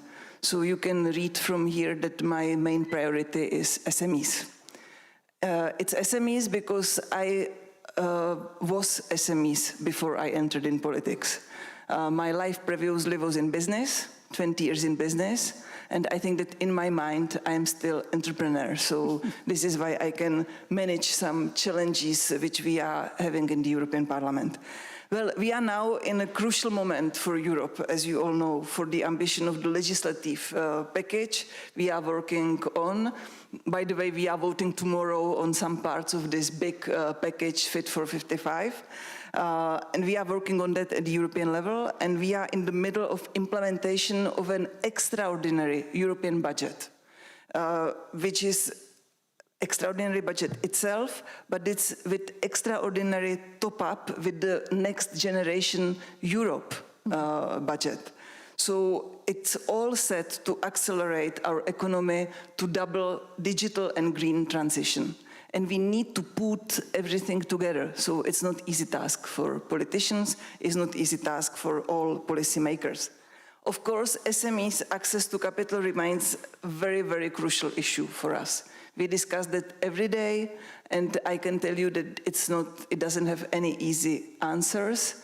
We need to look at it from the European level, from national level, from local level, and of course from the private funding level. So I'm happy that we can put everything together in this panel. You know that we have this example, I just put some ideas that we can discuss maybe later on, but we have this great example of the European Innovation Council Accelerator pillar, which I really think it could be very good best practice for all SMEs in Europe. And I think that the European Innovation Council budget itself was already earmarked at 70% for SMEs, which is a very big achievement. It's a good example of funding SMEs where the market would not simply make it. So due to the perception of risk, of course. We have many funding opportunities in the Single Market Program, in Horizon Europe, in the regional funds. The but there is a true need to be improved on providing guidelines for SMEs, for companies in interpreting the complexity of these calls, of all offers, of all funding. So I think that one big improvement we need to do is on information and on guidelines we need to provide. In this sense, I think there are another two good examples. One is the network of sustainability advisors provided by the European Enterprises Network, which is a very good step towards leveraging sustainability strategies for SMEs. And another example is the support and guidance foreseen in the SME window of the InvestEU program, which I consider very nice, very promising for now. We need to see the results, but I consider it very promising. On the digital side, we have, for example, I'm super happy because today there was big news in Czech newspapers in my country about the digital Europe's hubs in my country, because this is something we are waiting for. We need this digital Europe's hubs because we need to put together all needed consulting in these territorial hubs, and this is already a big help for SMEs. Of course, EU funding is not the only part. We need absolutely to have national contributions. We need to motivate national governments to finance SMEs, because of course the European level cannot just order it. We need to motivate them in a nice way. And as a liberal, of course, my concern is that the public contributions should intervene where the market would otherwise fail. So we need support where needed, and we need also to pursue fair competition in the single market without barriers. Well, to go to the conclusion, I keep advocating in the European Parliament the application of an SME test, which is something that I would say that we policymakers working with businesses, we hear every day, but we don't see it applied every day. So SME test is something really, really needed for each proposal from the European Commission, and this shall very much apply to each steps we are making in deepening the capital markets union, talking about financing, to increase investments in SMEs across the EU with due focus on increasing equity funding opportunities. So I would like to conclude with one reflection over the altogether of actions directed at fostering green financing. Businesses' opportunities are there for SMEs, but we need to make sure that conditions for them, conditions we as policymakers are creating for them to become attractive for investors, are proportionate to their size and capability. So this is what we always need to think about this SME test. I will just mention, this is the last sentence, and there I am quite worried. We have now currently in progress in the European Parliament reforming the Financial Services Regulation, Corporate Sustainability Reporting Directive and Due Diligence Directive, and I'm quite afraid if we are really proportionate there and if we really respect SMEs in these proposals. So I just want to be very careful not to impose excessive reporting costs to SMEs, and I think this should be our main when we are thinking about any proposal we are putting on the table. Thank you so much. Merci beaucoup, Martina de la Bayeuse. Thank you very much indeed, Martina. Laurent Brown, you are Head of Business Development at the European Investment Fund. What are the challenges that SMEs are up against in getting funding? And what does the green transition mean for these SMEs?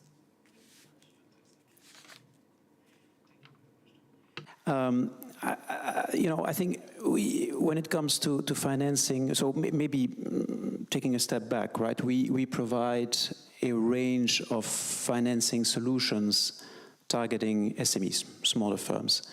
And the way we work as the European Investment Fund is that we work together with partners. And those partners are the ones we finance, and then they finance onwards the companies. Why? Because we are talking about tens of thousands, hundreds of thousands of companies across Europe, and you need this transmission chain. So we're working with banks, we're working with guarantee institutions, we're working with fund managers, we're working with microfinance institutions, social enterprise institutions, and so on and so forth. So a very broad array of partners, more than 1,000 across. And what I would like to say is, first of all, is that this is not homogeneous, right? This is a very heterogeneous group. And so the needs are very different. And I don't think you can talk about a silver bullet or a standard solution that will apply across the chain. That's why we have instruments that cover debt, which are typically for the more established companies, but also equity. And when we talk about equity, equity doesn't come in one flavor. You can have equity very, very early stage. For example, we work with some universities where we helped them when it comes to technology transfer, when it comes to spin-offs. And there you're talking about firms that don't even have a management team sometimes, right? They were just set up in order to exploit some intellectual property. Very different situation to the one you have when you have what's called a scale-up at the other end of the scale, a company that has been innovating for a number of years and that needs to invest in CapEx in order to rapidly grow and in order to develop its business.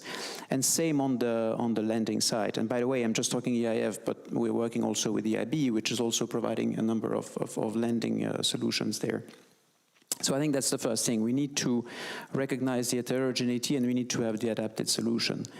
That's a very important point. The second point is, as I mentioned, is that we need, because of that heterogeneity, because of the importance of the local dimension, we need to work with local partners, which are the ones that I mentioned very earlier. And that's very important because we always work together. We always share the risk. That's the key. We do not replace. We're not there to replace the private capital, but we are there to effectively, we use the word catalyze, but it is actually, I think, a very good word because it means what it's effectively about, which is fostering participation from private investors and fostering lending or investment by private investors. Now, of course, over the past few years, sustainability, climate has become a very important point. And I think one of the issues, of course, is that, I'd say of course, maybe it's not of course, but it seems to me a lot of the regulation around climate didn't start from SMEs. It started probably more from large corporates or from large project finance types of transactions. So it's probably quite good when it comes to larger entities that can afford, those types of requirements, that can that have the teams of engineers, for example, and so on and so forth, that can do those investments. For SMEs, we're struggling. We're struggling on the one hand. What do we see? We see, of course, a lot of interest. Energy efficiency, I think, is quite high on the agenda. And this one, I would say, I think I've seen some statistics, around 90% of SMEs invest in energy efficiency, more or less. And obviously, the interest is immediate in terms of cost saving. But that's only one part. The other part is how do you make your product green? And there were some interventions in the previous panel. You had an entrepreneur, I'm sorry I forgot his name, but who explained, the very interesting product. This is about then how do you green the business? How do you, and there you see already a much smaller proportion of SMEs that are active there. And then the question becomes, okay, you need to have something proportional for SMEs, but you also need to maintain a certain standards, because otherwise, indeed, you have the risk of unfair competition. If you don't have clear standards, and if you say, I'm going to relax the standards because the company is too small, then the danger is that you create suddenly not a level playing field, but the opposite of a level playing field at the level of the SME. So I think that's a nut that we have not cracked yet. I think there's a lot of work there. There's a platform for sustainable finance that is ongoing and that is developing and that will look at SMEs. SMEs will probably get more attention in 23, 24 when the bulk of the regulation is in place. But I think that's definitely a major challenge. What can we do there? We can develop and propose certain products targeting more specifically, so financing that is targeting more specifically these types of companies. But in the interest of time, I'll stop here. Merci beaucoup, Laurent Braun. Thank you very much, Laurent Braun. Tomasz Robaczyński is member of the board of the BGK Bank in Poland. Now, your bank offers guarantees, but perhaps you could tell us a little bit more about the instrument that you offer to SMEs. Merci. All right, thank you. The main point now, I think, is that we have to combine all the available sources for the SMEs, not only the EU money, but also the SME's own money, the state aid money, and what is crucial, the money that is in the financial institutions in the bank system. We are a development bank that is not a commercial bank, but a bank that supports the sustainable social and economic growth in Poland. And I would say we stand on 3 legs and 3 pillars. We operate the state governmental programs. We operate the EU money, and we act as a commercial bank as well in some cases. And we try to combine all these things, all these sources in one place. And our role grew, especially during the pandemic. What we saw and what was stunning, especially for the banking system, that the banks are very unwilling to take much risk. So we had some branches that flourished, for example, the digitalization services. But we had as well some branches that were completely excluded from the market, from the banking system. There is, for example, tourism. Almost none of the Polish tourist offices could get any loan from the banks during the pandemic. So what we have thought earlier, and what's happened in the pandemic as well, we saw that the shared risk is the key lever to help the SMEs. It was said here that the risk sharing is very important, and so we developed several schemes of the guarantees in Poland for the SMEs, but thanks to the temporary COVID framework and now temporary crisis framework introduced by the EU, we made solutions also for the large-scale companies, and we created the liquidity fund so that we could give guarantees on a very large scale. But what the product that was the most has been the most successful in Poland since 2013 was and still is the de minimis guarantee. The de minimis guarantee, as the name suggests, works on a de minimis scheme. So when the de minimis limit is extended, then the company cannot get any more guarantee. But We have a Sme Guarantee that is at arm's length basis.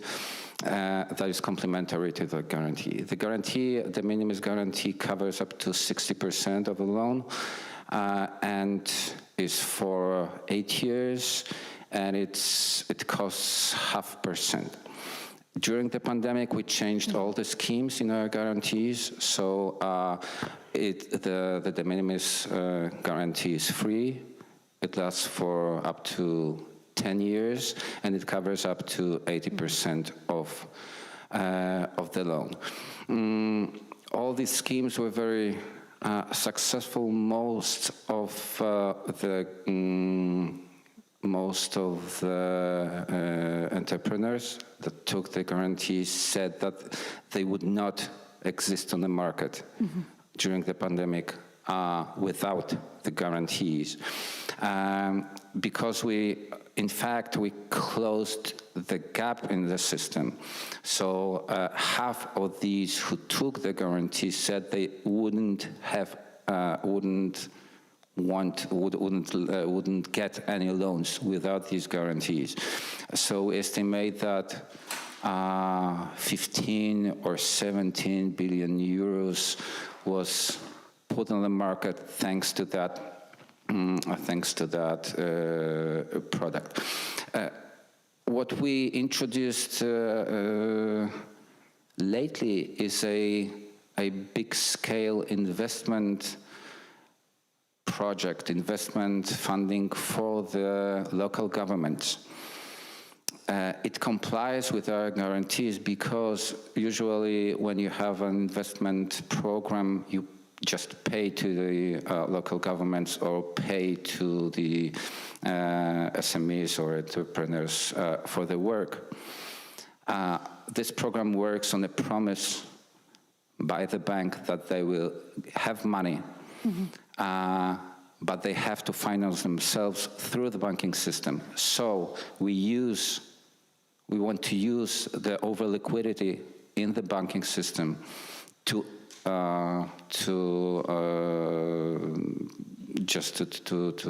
have money for the investments, and this program aims at that.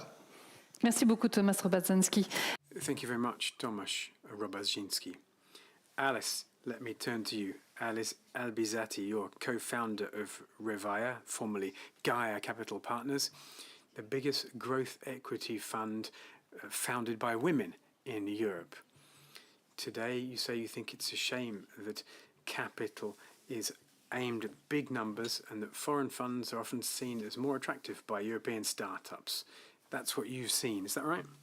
Yes. Thank you.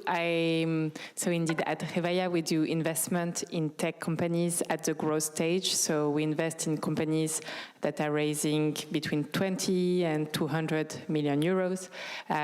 So we invest after seed funds and after VC fund that do the first institutional round. And so our goal at Revaya is to invest into companies to help them become sustainable global leaders. So investing in companies out of Europe that open many countries, many geographies, and that build sustainable leadership positions for the long term. We launched the firm 4 years ago because we thought that there was a need for European growth stage fund. So I'm not sure that startups find more attractive international growth funds, but there are not many European growth funds. And so we thought that as we see this new asset class rising, as we see these new entrepreneurs that are building out of Europe companies that are becoming very international, it's important to also have local capital to back them.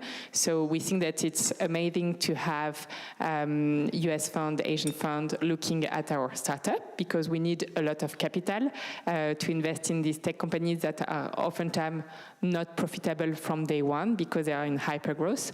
But we think that it's important also to have European fund and European expertise to help them in their growth trajectory. So that was one of the first conviction that we had when launching Revaya, that there was a momentum. We finally have the talent pool, we have the experience, we have the capital to create tech startup that become scale up, but there is a need of growth fund.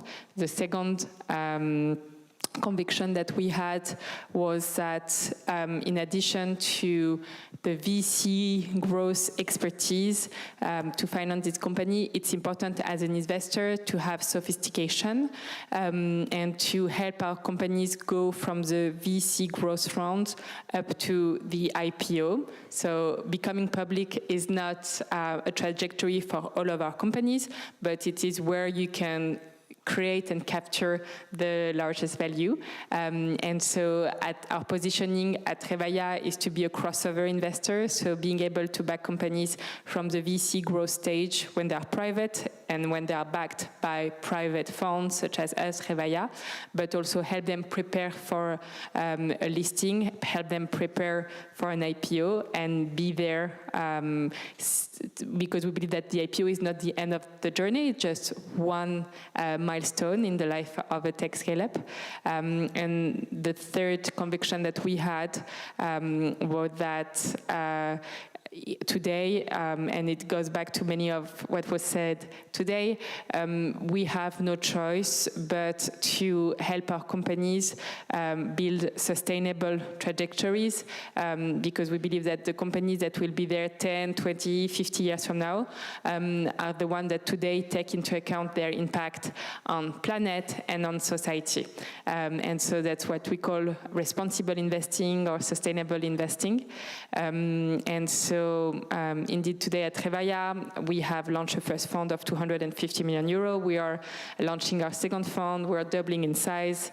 We've already backed 14 companies throughout Europe. So we have a few unicorns in our portfolio. Aircall, Algolia are some of them. We announced our latest investment today in Platform, .sh, a cloud company. And I think that connecting the dot with what was said, I think that it's very interesting that we see in Europe this strong willingness from public institutions to create large scale-up companies, and that's coming from the European level, that's also coming from the French government, for example. So in France, there was an initiative that was led by Philippe Tibi to create a growth fund in Europe, so a fund of more than 1 billion euro that would be able to lead growth rounds, so from 100 million euro and over. And I think that it's really important that public initiative work hand in hand with private fund, with private initiative, with also banks, because at the fund we do not have the solution ourselves, but I think to go back to the TB initiative, it acted as a catalyst to help create and have more and more growth funds that can cover the whole market. And by creating funds that are aligned with the ambition of our companies, we can find the best solution to help them, to serve them. And this is our goal. Thank you. Merci beaucoup, Alice Albizati. Thank you very much, Alice Albizati. Philippe Roche, you're founder of a new fund, Innovexus, created 6 months ago in January, and your goal is to create European unicorns and to have them stay in Europe. That's quite right. I created the fund 6 months ago, having spent 25 years in California. But I didn't do it alone. There are 30 associates who shared my ambition to take what we'd learned in the US and apply it to Europe. The model is a very deconstructed one. The first step is to use financing vehicles in the US and Europe that makes us able to get financing very quickly and to close deals during the early stage, because that early stage is a very quick period where things need to be done quickly. Then we have the follow-up program carried out by subscribers who can then participate in the fund. So they're mentors and they're investors. That disruptive approach is really part of the US DNA, helping people get involved. So not just investing money, but investing time into companies as well. I think this idea of transmission is an important one. If a European startup wants to get up and running, they can draw on American or Asian investors' knowledge so that they can get their startup running as best as possible. Now, the third disruptive thing ties to this idea of sovereignty. I've seen some very good French companies go to the US with the idea of succeeding over there, but who after a few years came back to France and saying, well, it's not as easy as all that. I think that we can succeed staying where we are in Europe. There's plenty of room here. We've got excellent training, excellent technologies, everything that you need for a successful company. And I think the program that we've set up allows European startups to find quick financing. And I'm certainly happy to add to some of what we've already had by saying that, yes, there are investors in Europe who are ready to follow up in the growth and late stages of the investment. So there you have it. And without that financing, companies can't develop. Is that it? One of the keys of the future economy is innovation, and financing is really the key to innovation. When you have businessmen who are also investors, and there is more and more of that, then you have people who are ready to reinvest the money they've earned. But this is a self-propagating ecosystem as well. I think one reason that California has been such a success over the 25, 30 years is not just because they're more intelligent, but rather they have a DNA that takes risk on board. They're ready to go ahead more quickly. I think we're getting there, though. When I went to the US, we were in Europe scared of. We were scared of failure. 15 years ago, we were perhaps worried about being successful, but now no longer we're scared of being successful. People are not scared of success in Europe anymore. I've got some co-workers in my team who are very young, who want to succeed, who want to add something new to the world.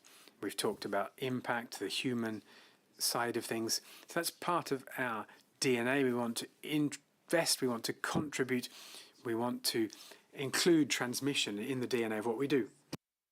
Thank you very much. Astrid Bartels, you are Head of Unit Access to Finance in DG Grow at the European Commission. A number of programs have been put in place by Europe. Invest EU, for example, and there are a number of other support measures available for SMEs. Perhaps you could just tell us about some of those. Yeah, thank you very much. Thanks for inviting me to this very interesting panel. Martina also already mentioned InvestEU, and she says it's very promising. So yeah, let me talk a little bit about it. What is it? Well, InvestEU is the EU's flagship investment program. It covers the period 2021 to 2027. It's a budgetary guarantee of 26 billion euros, and in terms of policy implementation, it's being split across 4 different policy windows. One is for sustainable infrastructure, that's 9.9 billion. Then there's one window for research, innovation, and digitalization for 6.6 billion. Then there's the social investments and skills window for 2.8 billion. And last but not least, the SME window that can also cover small mid-caps for 6.9 billion. And the objective, and I will be talking more now about the SME window, is really to support SMEs in the green and digital transition and to also help them now in the recovery phase after COVID. In terms of policy, what do we want to achieve with the SME window? Well, we actually already announced it in the SME strategy for a sustainable and digital Europe that was published by the Commission in March 2020. And I think the title already gives it away what we really want to do, namely supporting sustainable digital finance there. We also have a couple of other objectives, for instance, gender smart, and we also want to contribute to the integration of the European capital markets, because what we see in Europe is that very often the financial markets are fragmented, also, you know, due to regulations, and it's very, well, it's not so common to find cross-border investments, and we really set out to design products under the SME window that can tackle all of these policy objectives. How do we do it? Well, we certainly do not finance an SME straight out of Brussels. You know, that wouldn't work. You need to be close to the SMEs, and in terms of implementation, this is where the European Investment Fund comes in. They are our main implementing partner for the SME window. And so the Commission actually signed in March of this year a very big mandate with the European Investment Bank Group. So EIB is the mothership of the EIF. So for the EIB group to help us in the implementation of all 4 policy windows. And the EIF is really our main partner for the SME window. And we've negotiated with the EIF a number of products on the guarantee side as well as on the equity side. So on the guarantee side, we have a guarantee which is called the Sme Competitiveness Guarantee. That is meant to give counter guarantees to financial intermediaries that are willing to build up portfolios of transactions that they otherwise really wouldn't do because of the risk. And it can be, for instance, startups, or now, following the COVID crisis, we also included a solvency support instrument that is meant for financial intermediaries who want to help those SMEs that have taken on a lot of short-term debt on their balance sheet during the COVID crisis, very often under public programs, actually. These programs are now repayable, and the SMEs usually don't have the funds. So here, financial intermediaries can go and provide subordinated loans to those SMEs, refinancing the short-term stuff, and help them really to strengthen their balance sheet again. And there we, or the EIF, can issue counter guarantees for that. Then we have a guarantee product for innovation and digitalization to really help SMEs in their digital transition and related to really all types of projects that they would want to embark on. I mean, it can be digitizing their processes, recruiting personnel, investing into cybersecurity. So it's very broadly defined. Then we have a guarantee for the cultural and creative sector. And that is something that's brand new. We have a sustainability guarantee. So Laurent said, well, it's difficult. We're struggling with it. Because, for instance, when you talk about the EU taxonomy, yes, you really get the feeling it was written with large corporates in mind. So what can I say? The sustainability guarantee that we've created is not taxonomy aligned, but I always call it taxonomy inspired. So what does that really mean in practice? We looked at all the activities that are included in the taxonomy regulation that are considered really green. And then we thought, okay, which of these activities are actually relevant for SMEs? Because a gas district heating system, sorry, that's not an SME that's going to implement it, right? So we really narrowed the list to those activities that are relevant for the SMEs. And then we created eligibility criteria that financial institutions can actually check at the time when they grant the loan to determine whether that's an activity that sits in the taxonomy or not. Because we also know, I mean, SME business is a volume business. It needs to be easily understood. It needs to be implementable all across Europe. And so if you really want to make it complex, you actually achieve zero implementation. And that was not what we wanted. So we really hope that there's going to be a lot of take-up and interest in the sustainability guarantee. And then we have the equity products that we've negotiated with the EIF. So there the EIF has gotten a mandate from us, and they will also invest part of their own resources, which we are very happy about. Altogether, it's a pot of money, about 6 billion euros, that the EIF will invest in 4 big groups, I would say. Well, first of all, it's anything supporting the objectives of the Capital Markets Union. So investment funds in Europe that will invest at the growth and expansion stage, that will invest cross-border. So they can be domiciled in France or in Luxembourg or in the Czech Republic, but they will then invest into portfolio companies across various jurisdictions. There, the EIF can also invest into funds that actually will provide debt rather than equity. It's also something that started emerging in Europe after the financial crisis, because we believe that these funds are really a really great alternative for SMEs to bank finance. Then we have the whole area of enabling sectors, and there it's clearly aligned to the overall European policy objectives, so the EIF can invest in funds that pursue strategies to look at companies even in the space, in defense, so very specific technologies that we're looking for. Then we have the whole block of climate and environmental solutions. And last but not least, there's the block of digital technologies, cybersecurity, AI, blockchain, and the culture and creative sectors. So all in all, I mean, the calls for expression of interest have been published by the EIF at the beginning of April. Financial intermediaries from all across Europe are invited to apply. And we are really looking forward to a hopefully successful implementation of the program. Thank you. Merci beaucoup, merci beaucoup. Thank you very much. Martina Labayeva, first question is for you. You noted that the SMEs have more and more difficulty in getting financing when they are actually putting forward risky projects. Indeed, this is quite an issue. If not, we would not be sitting here, I think. This is something that we are struggling with at all levels of the institutions. Well, it is clear that bigger players, they have better resources to build private partnerships. They have better resources to recruit capitals on the market. They have their research and development departments ready to work immediately to create consortia, especially with equally technically advanced partners.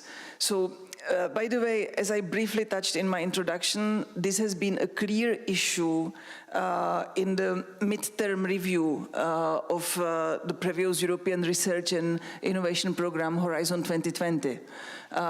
It was something that was discussed very much internally, both in European Commission and in European Parliament. And of course, there was this consideration, basic consideration, that many small companies with brilliant projects cannot find investors, or cannot fit or quickly adapt their line of activity with calls coming out from European institutions.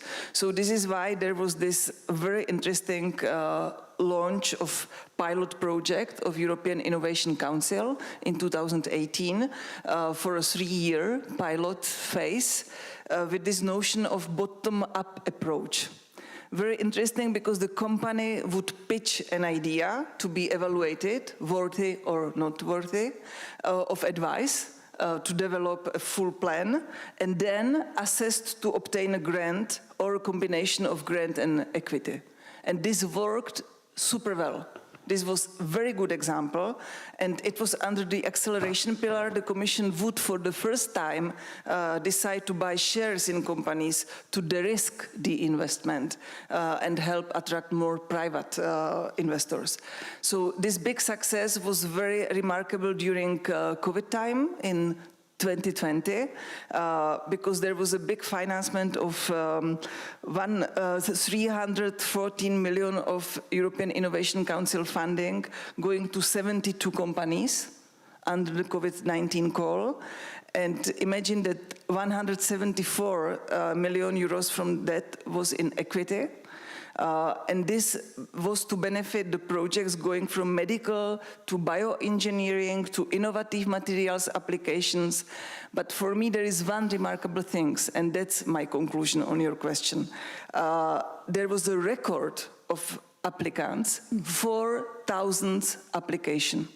4,000, which means for me absolutely clear that this type of calls with simplicity, with very clear and simple track and very short track, I would say, for the SMEs is the right thing we should do. So my answer is simplicity, because simplicity means time, and sometimes time for SMEs means life or death. And of course, synergy between everything what we are saying right now, synergy for me is absolutely crucial. Merci beaucoup. Alice Albilzati. Thank you. Thank you very much. Alice Albilzati, how do you actually manage these risky projects? Are you a little bit reticent? Nous, on investit dans des... We invest in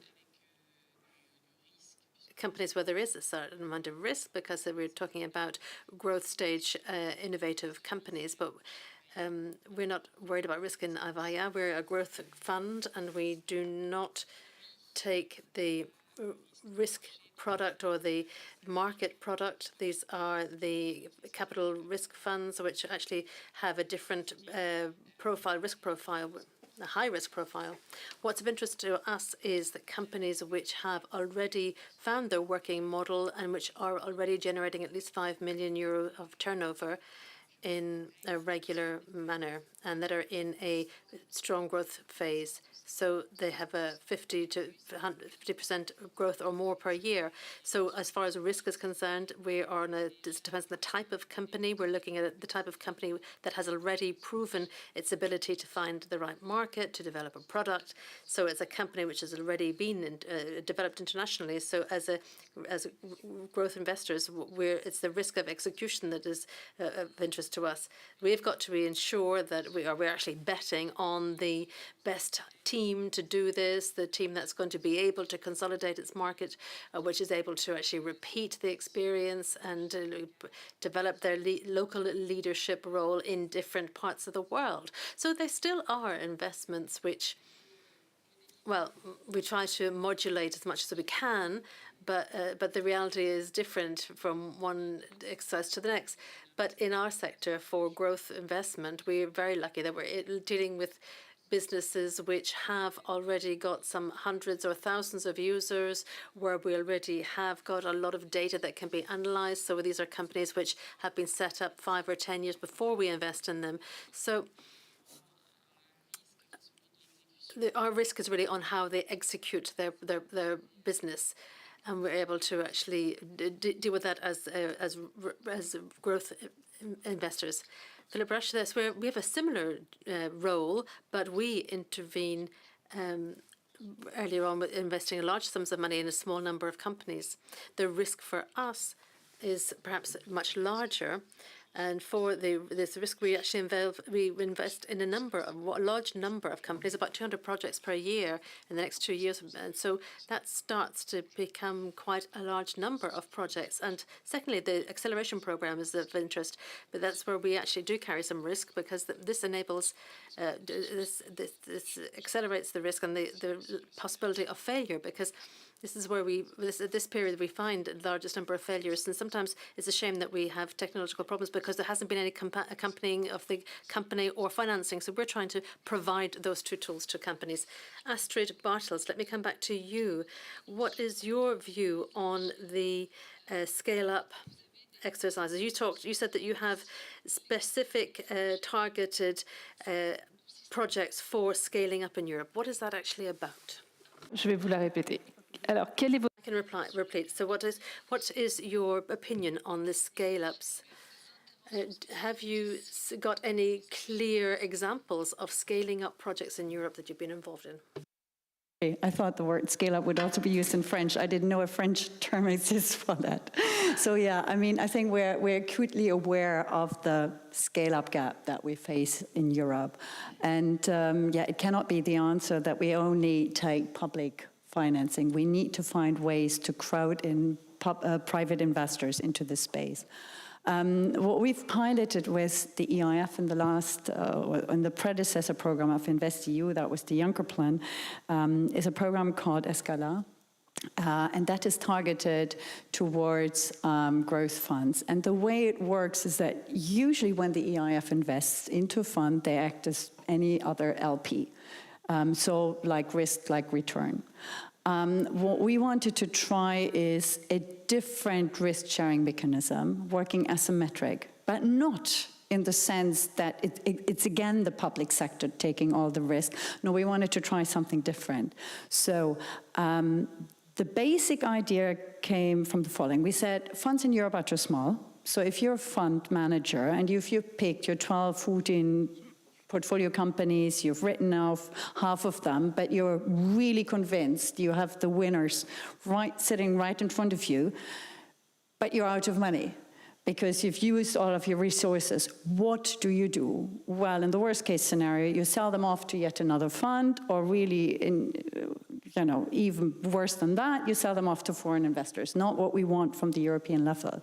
So the original idea of Escala was that we would allow these fund managers to set up a side fund with the full purpose to use the proceeds from the side funds to boost the winners.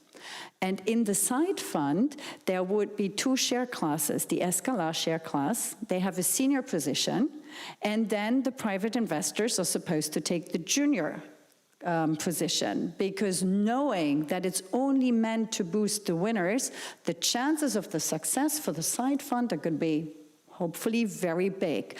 And then for the senior shares, the Escala, our public money shares, we would only ask for a hurdle rate. So that, okay, if the side fund doesn't work out, of course, the European public money gets returned first, and the private sector shoulders the risks. However, if the side fund really performs well, then it's actually the private investors who take the upside after they pay the hurdle rate for Escala. Because our long-term vision is, and we are offering actually, or the EIF is offering this also under InvestEU, because our long-term objective really would be to prove that these two asset classes can perform. The Escala share as well as the private sector can also really make money on this. And then it would be really great if we could get in this Escala share class, we could get pension funds, insurance companies, and the real big private money that so far doesn't really like to invest into the venture capital space. So this is something we're piloting. It will probably take years, but if you never start, you're never going to get anywhere with tackling a problem. Laurent Braun. Laurent Braun. That's a fascinating topic of scale up. I'm very glad that there are indeed different initiatives.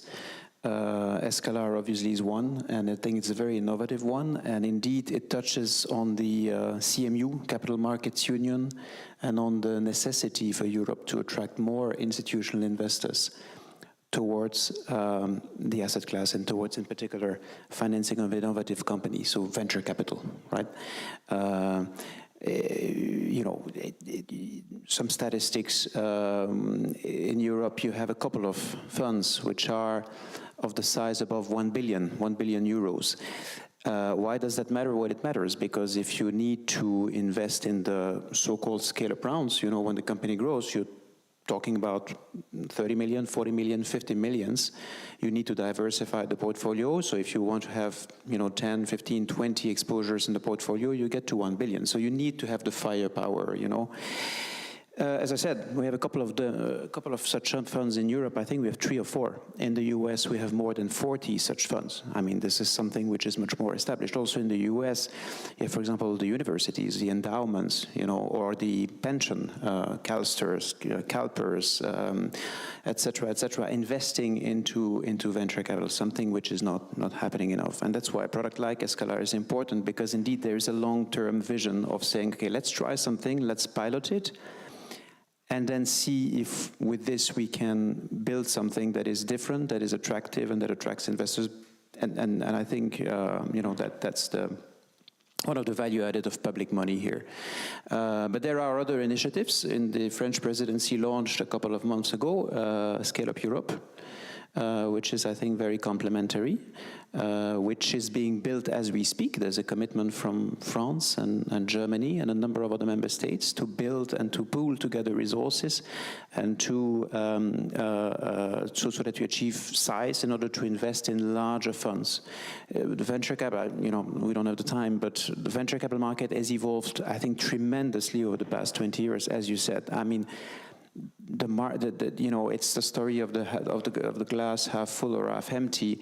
It was empty 20 years ago. It's now, let's say, half full. I would say there's been a lot of evolution. The market is much more sophisticated, much more mature. Also, thanks to a lot of success stories, where success breeds success, entrepreneurs breeds and other entrepreneurs.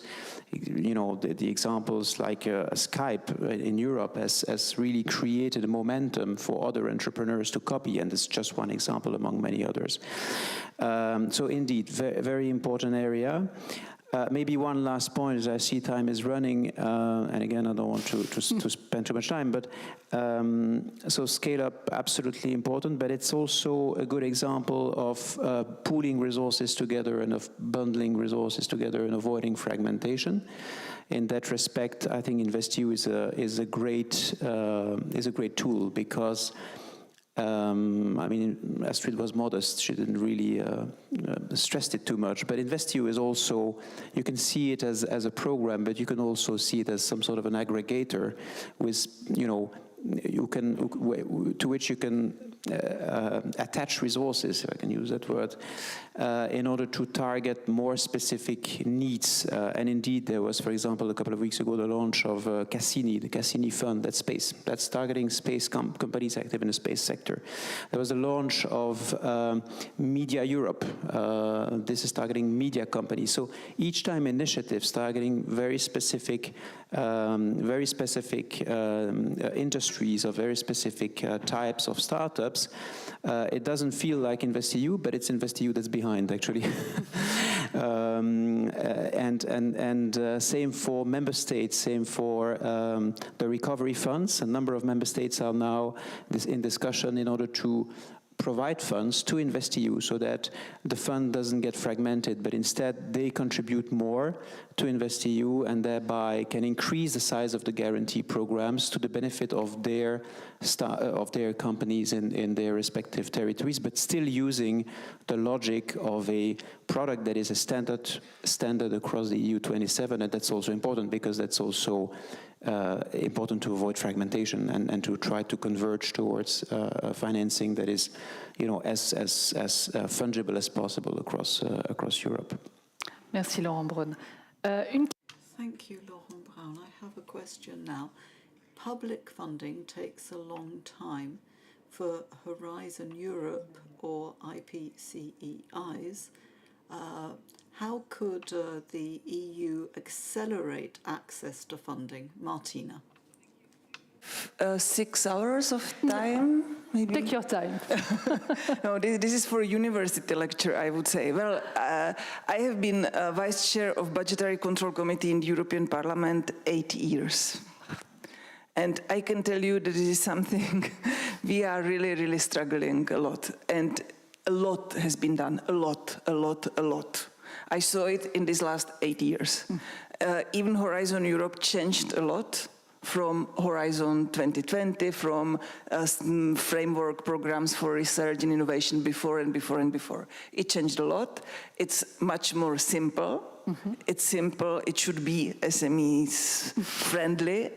It should be users friendly. But of course, simplification is never enough. We would always call for more and more simplification. We would always call more and more for a speedy process of financing. I am absolutely aware of this. And I think that we are doing what we can in a way that we still need to keep a balance between simplicity and speed on one side, and on the other side, the protection of taxpayers' money in the EU. Because at the end, there is a very strict control process, the budgetary control process, and there is very fine balance you have to find. And I think that we are already quite a lot on side of time, speed, and simplicity. Of course, companies will always call for more. Myself, I call for more as member of the parliament, but you need to keep this balance. So there must be some control on EU taxpayers' money. That's the problem. And it's a big philosophical problem, I would say. Ok, merci beaucoup. Thank you very much. I have another question here. No, I thought I had, but perhaps not. Is there a question in the room? Does anyone have a question for the panelists? Then there's one. Public funding generally and European funding in particular focus on innovation, but for the environmental transition, we also need to fund existing technologies. Where can this funding be found? Is private financing enough? Astrid. At InvestEU, we already have the possibilities to provide funding for companies, even though they are established and then they still want to transition, become much more greener, more sustainable in their business practices. That is already built in the new sustainability guarantee. And I think also under the equity products, it can, they can also target those companies that I would call them maybe a little bit more classical sectors, but every company needs to really have, green credentials in mind, being much more prudent in its use of resources. You don't need to be the super high-tech green startup with the green product or the green service. You can be traditional, but still make the transition. And I think that's really what we also had in mind when we were developing the products under InvestEU. So it's just that we are now beginning with the rollout. So of course we don't have great examples yet to share, but I hope if we have similar conferences in a year or 2 years' time, we hopefully have ample examples of companies that have been supported in their green and digital transition. Alice Albizati, est-ce que... Alice, did you want to add something here? Oui, moi je pense que... Yes. When it comes to the energy transition or the environmental transition, funding is not going to be sufficient, whether it's private or public. I know that this is often said, it's not new, but it's a subject that affects all of us. The environmental transition is not restricted to companies that work on renewable energy, for instance. It's something that has to be supported by public and private institutions. Our point of view at Reveilla is that all of our firms have to address this issue of the environmental transition in some way or another, and therefore we encourage them to calculate their carbon footprint. It's what we have done ourselves, so we've calculated for Scope 1, Scope 2, Scope 3, the whole value chain, and we encourage our firms to do the same thing. You've got to begin by measurement, and then you can put in place an action plan to reduce. But it's not specific to any one sector. The whole of the economy will have to go through this environmental transition. Thomas, on this same question? What was said already and what was said at the beginning, the key is mixture of all these instruments and mechanisms that we talked about here, the equity and debt and the guarantees. And the key word, in fact, that comes from our discussion is the risk management. And that's what we have to focus on. And because, for example, in the guarantees, we take some risks from the banks, and in InvestEU, some of the risk will be taken by the EIB. And so when the risk, we share, we all share the risk. It's much better, and it's an opportunity for the SMEs. And one more thing about the previous question, you said it was a philosophical question.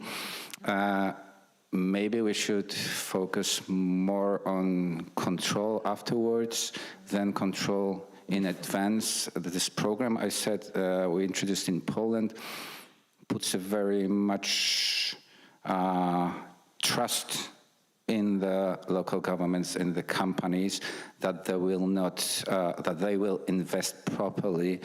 And later on, of course, we make controls and eventually get the money back, but the system is simpler, so you get the money faster. Maybe that's the way.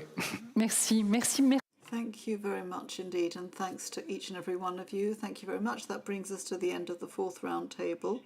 Our conference is gradually coming to a close, and we have closing speakers who are Caroline Michler and Marianne Picha.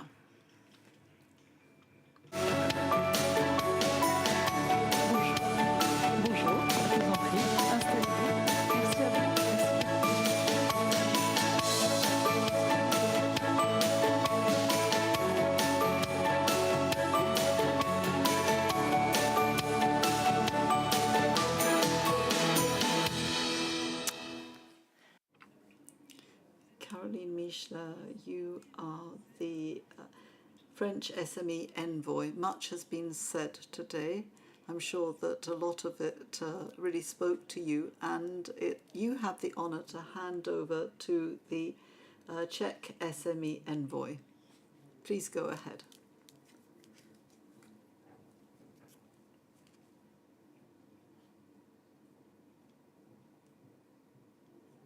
Thank you very much. Good afternoon, everybody. I'm delighted that we could meet today at the Ministry of the Economy for this conference that closes the 6 months of the French presidency in competitiveness for the Council of the European Union. I'd like to thank all of you for being here, and also those who are listening in remotely. There are many of you. I'd like to thank all of the speakers over the course of the day. We heard a lot of very interesting ideas and about all of the tools that can be used, the action to be taken so that European SMEs can benefit fully from the single market. Your presence and our presence here shows that we are truly committed to promoting the single market to benefit European companies and citizens. Alongside this conference, we held the meeting of the SME envoys. Each member country has one. We had an exchange about best practice and to fully integrate SMEs in the single market, and the role of this network is vital, in my opinion. I hope that we will soon have a European SME envoy. We are about to celebrate the 30th anniversary of the single market. Many people have said in the course of the day that it is one of the great shared achievements and one of our strengths. As we face the digital and environmental transitions, the crisis, geopolitical tensions, economic and health crises, and also our international competitors. It is an integrated space, 450 million inhabitants. It can guarantee our shared prosperity and resilience. It's the power of the single market that makes us attractive for companies, researchers, and investors. It's thanks to the single market that European companies, particularly SMEs, are stronger and more mobile, and that they can export more easily. It's a shared asset. We have to protect it, enrich it, and strengthen it. The more unified and harmonized the market is, the more we will be able to have companies that thrive. This morning we talked about the Brussels effect. It's because we have a global weight that the single market is bringing about global change. And we want to have shared standards to fight climate change, to promote our values in the digital world. It's not a weakness, it's a strength. SMEs represent 99% of European firms. They are dynamic, they are agile, and they're working for recovery and the industrial and technological power of the Union. They take part in the dense business fabric of the European Union, and our collective responsibility is to ensure that the framework conditions are right for them. We have seen a whole series of crises that have hit the Union, And it's in times of crisis that we can see how important the single market is and how essential it is to have it so that Europe can be robust and resilient. Under the French presidency of the EU, we were very anxious to promote some initiatives and proposals that would strengthen the single market. Our shared efforts have meant that a number of initiatives had advanced well. We have ambitious targets. The regulation on standardization, the sustainable products regulation, and many others. So we have continued work begun in the task force on the implementation of rules of the single market that's been mentioned several times in the course of the day. And I think that we have concrete results. Regulated professions also, and we have been ambitious about posted workers and rationalizing procedures for getting permits for renewable energies. What I draw from today's discussions is that we all agree that the SME dimension has to be taken into account in all EU legislation, and it's at the heart of the work that we're doing in the SME Envoy network. I'd like to come back to some past events. The French presidency, the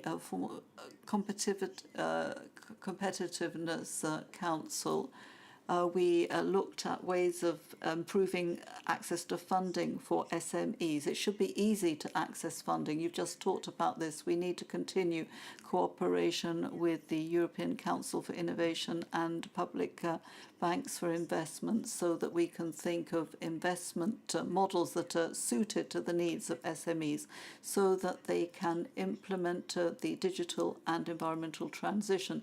The Union has made considerable efforts to support SMEs during the crisis, particularly those that are most fragile. And what we've seen from today is that much has been achieved, but also a lot remains to be done in terms of the capital market union, particularly so as to facilitate cross-border capital flows and to make sure that European SMEs can develop and can scale up, as has been said. Another event I want to mention is a Competitiveness Council. It was the lunch of the last council in the 18th of June. Ministers had the opportunity to talk about the link between the internal market and the green transition. It was agreed that much remained to be done for the development of circular economy, standardization, and renewable energies and innovation. These were the main focuses of our attention. What we have to do together is find the right balance between the way in which we're going to continue to try and attain our objectives environmentally, but avoid this leading to a fragmentation of the single market. We've heard many speakers talk about this today, and they've opened up concrete solutions to ensure that our economies can be succeed in this transition. It can be an opportunity for our companies. We don't want to create additional barriers to the free movement of goods and services. Many people have said this, and we need to be able to help SMEs, but by providing good standards, protecting the single market from unfair competition that's harmful to the environment, and also informing our citizens. We are fully mobilized to ensure that new objectives can be achieved within the single market. The SMEs are the backbone of the European economy, and they must be able to achieve maximum growth potential. The Czech Republic is going to take over the presidency of the EU in just a few days, and so I'm going to symbolically hand this presidency over to my Czech counterpart, who is Marianne Piecza. Over to you. Ou restez là. I take it from here? Yes, maybe it will be more informal. Okay. You asked about the priorities of the Czech presidency. I think it's clear we will continue in a great work of the French presidency. The priorities are then clear, even though in the times of crisis, and I think we are in uncertain period because it's very difficult now to predict what will be in another 3-4 months, how the crisis in Ukraine will develop. We have discussed it today on the SMEs Envoy meeting. It started how the SMEs, the discussion started with how the SMEs will be affected by the Russian invasion to Ukraine. Then we had the discussion on the energy prices. I think in Prague we will certainly discuss the both themes because this will have the impact of the whole economy, European economy, in a way of slowdown because the energy prices are affecting the prices of food, the prices of services, the prices of producing, the prices of labor, the inflation. So this will be definitely the topic. In this way, Europe needs to be strong, stand together. We need to share this pain together because we are talking about difficult economic themes. But of course, the discussion will also continue on a much brighter level as we should. I'm very happy that I was able to listen to my colleague from Respilion, which is typical Czech SME startup. We have more, not only in the nanofibers and IT. Actually, everyone knows Prague for a good beer, but we have come up a long way since that we were only a good beer producers. We now invested much in circular economy, digitalization, and we want to show you what's done in Czech. This will be a part of the event in November. November is a great time period. In the fall, the Prague looks really great. And with that Czech beer, I think you can taste it that we're still producing one of the best beers in the whole world. So looking forward to meet you all in Prague. Merci beaucoup. Merci. Thank you very much. Thank you, everybody. That brings us to the end of our conference. Thank you very much for those who are able to join us today in the room and online. And as you see, the handover has been made. Thank you, everybody.